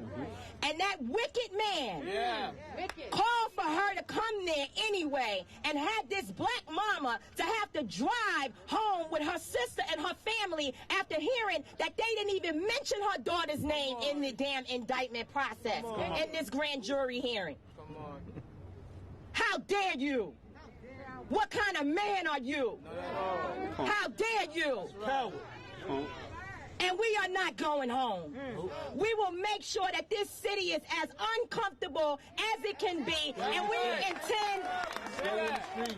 intend to travel across the state of Kentucky and make sure that in every corner of this state they know who you are, Daniel Cameron, and who is upholding this system of white supremacy that continues to oppress our people. The last thing we will say is, Mayor Fisher, don't get it twisted. Don't get it twisted. Do not think for one moment that you're going to hide behind a settlement or hide behind reform that we are happy to see that you actually support it, but it must be implemented, and we have to make sure that that work is done. That's real. But the main thing that matters at this point, you can have the National Guard, the Army, the white militia, the whoever you want to have here, LMPD, whoever you want to have. Anybody, turn them loose. We ain't scared. Turn them loose. Tell them, turn them loose. But until you fire those cops, until your investigation returns the results that the police officers who murdered, they said they were mad at me for using the language murder. I said what I said. They murdered Breonna Taylor. And until those officers are fired from this department, I promise you, we will continue to make these streets hot. Now, and today at 5 o'clock, just for anybody who's wondering when to meet us, we're going to be outside. We're going to be outside. The last thing I want to tell you all is that I'm a visitor, so I observe. And our team, we don't live here permanently, but we temporarily live here. And we observe a lot. So last night, as we broke curfew, because that's what we do.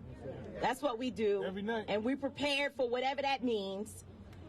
We drove around and we noticed that there were some other people breaking curfew. There was other of people breaking curfew. And we were rushing from a meeting to try to get to a church that is being a place of sanctuary for protesters so that they can be inside, because that's what y'all said y'all wanted us to do, was to be inside.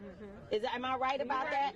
And so these folks were on their way to go inside and to disrespect the state representative, Attica Scott, Shamika Parrish, who is a leader in this community, and other women, other black women, and other individuals, and to say that they were actually burning down something. As Attorney Lanita Baker says, it is despicable. It's despicable, and you are liars.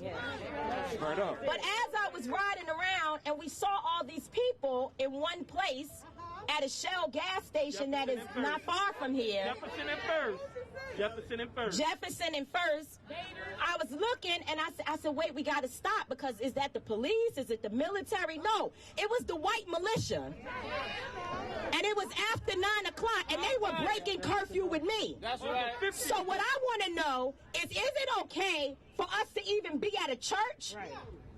And they can be outside, but we can't be at a church. I thought Mayor Fisher said that he wanted the churches and the mosque and other places to open up. Why were they arrested last night, and yet the white militia was allowed to be outside after 9 o'clock? Because they said, listen, Louisville residents, I want you to be clear about what they said.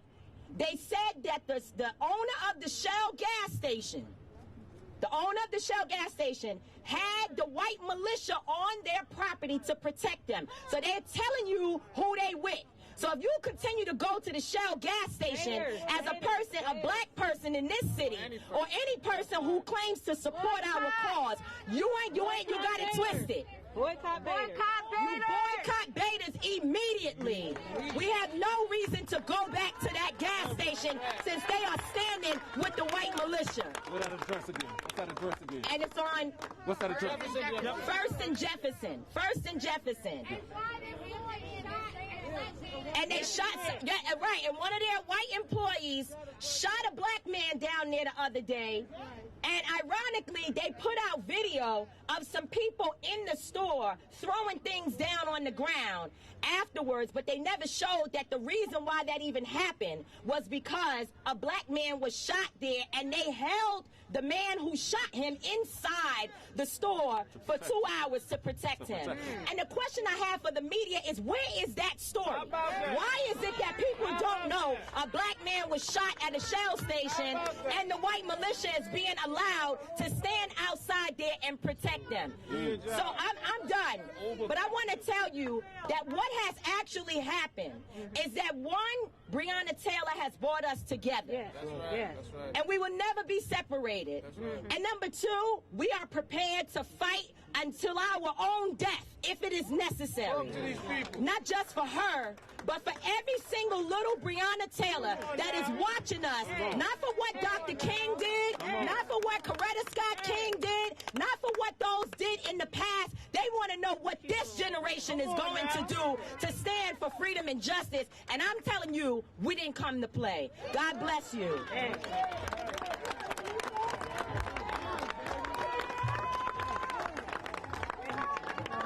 Hey, that's why we. That's Attica, we're gonna bring it back. Let's get Mr. Blake in there. She's coming. All right. Hey, that's why we call her the queen of this movement. And I will tell you, it's so important that we turn this moment into a movement, that we transform this pain into power. That we transform this protest into policy. So I do want to announce that on October 14th, which is George Floyd's birthday, we want to have a national get out to vote rally in cities all across America. I know Reverend Al and George Floyd's family are going to go lead a march in Minneapolis, Minnesota. I pray that Bianca and Tamika and Lanita and Tamika again will help lead a march to vote for Breonna on that day in Louisville, Kentucky. We're asking for people all across America whose families have been afflicted by police brutality to go to the front line and help lead people to the polls, because the definition of insanity is to continue to do the same thing and expect different results. And I know that no candidate is perfect, but you vote for the candidate who has the interest most aligned with your interest, and that's all we gonna say. Now, right now, we're bringing a brother who came a long way to be here. And if you've seen any of his interviews, you know he come from the Tamika Mallory School. he ain't gonna hold back. A man who also is heartbroken. A man who talked to Tamika Palmer on the phone. They met at the March on Washington with National Action Network, and he has been steadfast in his commitment for justice for Breonna while still fighting for his own son, justice for Jacob Blake Jr. Please welcome Jacob Blake Sr. Big Jake. Big Jake.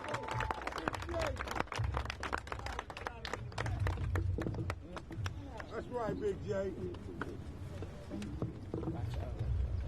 Big Jake. Oh, Lord. Yeah, I must gotta get off this wood. Stand. Yeah, this, you put that? Yeah, you right there. First of all, we drove 8 hours here for this family right here. That's right. And I love each and every one of you. I love each and every one of you. For the activists in the square, That's right. That's it. we ain't going nowhere. That's right. We will not be moved. That's right. We will not be moved. That drive meant nothing to me. Hey. Because I knew I had to be here.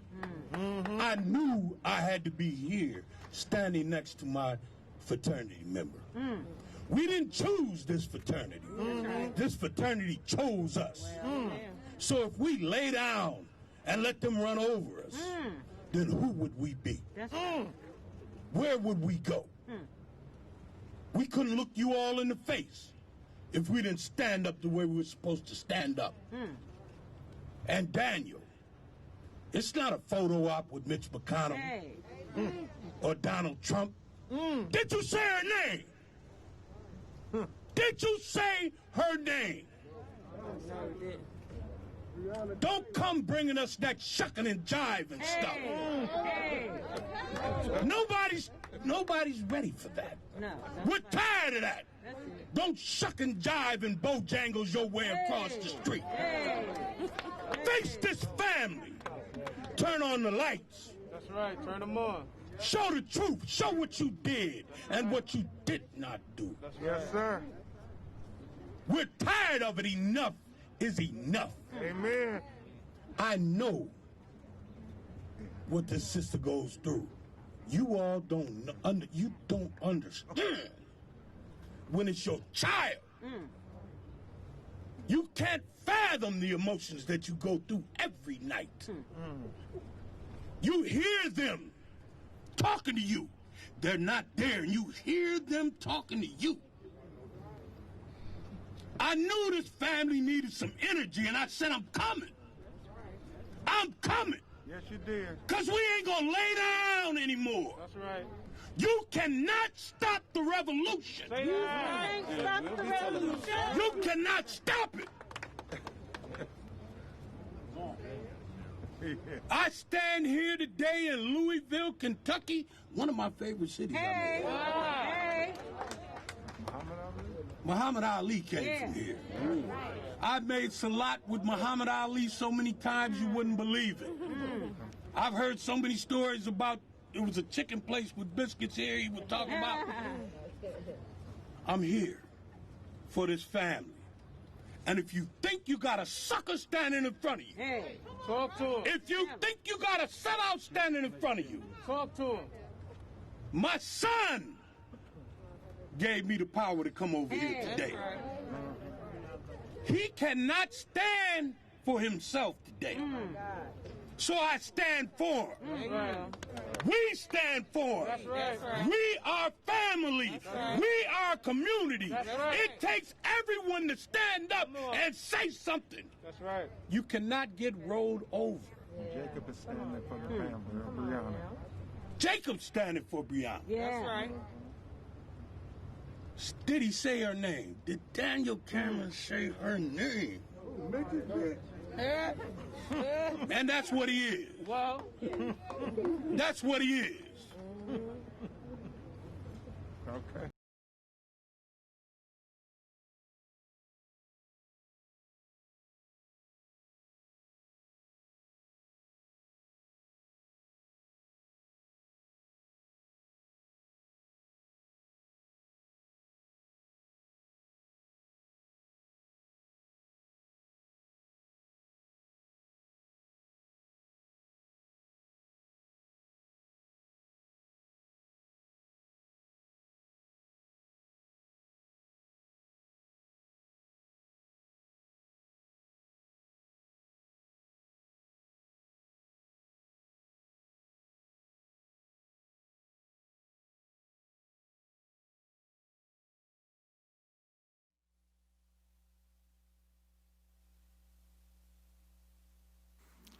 Good afternoon, everybody. Sorry to be a minute or two behind. Happy Friday. Before I begin, the First Lady is with us today, so Tammy, great to have you with us. NJPRF.org continues to be an extraordinary place if you care about getting the state back on its feet. That's the New Jersey Pandemic Relief Fund. And thank you to all your board members and team members for everything you do.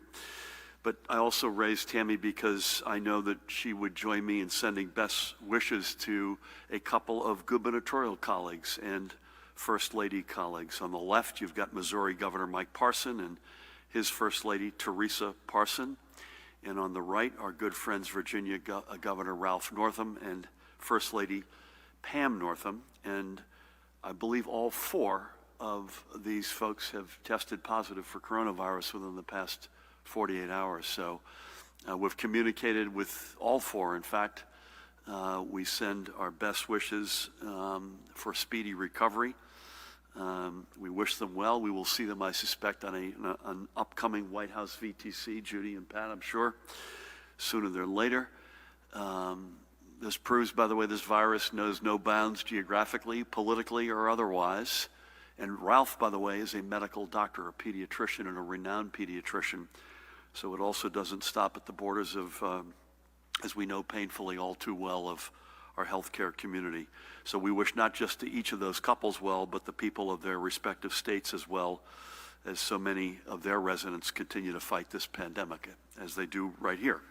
Now back to New Jersey. I'm honored to be joined by the woman to my right who needs no introduction, the Commissioner of the Department of Health, Judy Persichilli. To her right, the state's epidemiologist, another familiar face, Dr. Christina Tan. Great to have you, Tina.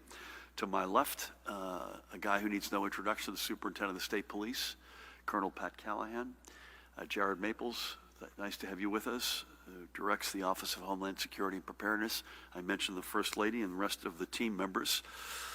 So we're going to shift a lot of different gears today in a fairly short amount of time. So allow me to jump in and say that I want to reiterate the recent notifications from the Motor Vehicle Commission that regardless of what may be printed on your basic driver's license renewal notice, you may renew your license online and skip the trip to an agency altogether. We know that many motorists have received renewal notices that tell them they have to appear in person at an agency and that significant numbers of people are in line at their local agencies because of what's printed on that renewal notice. But again,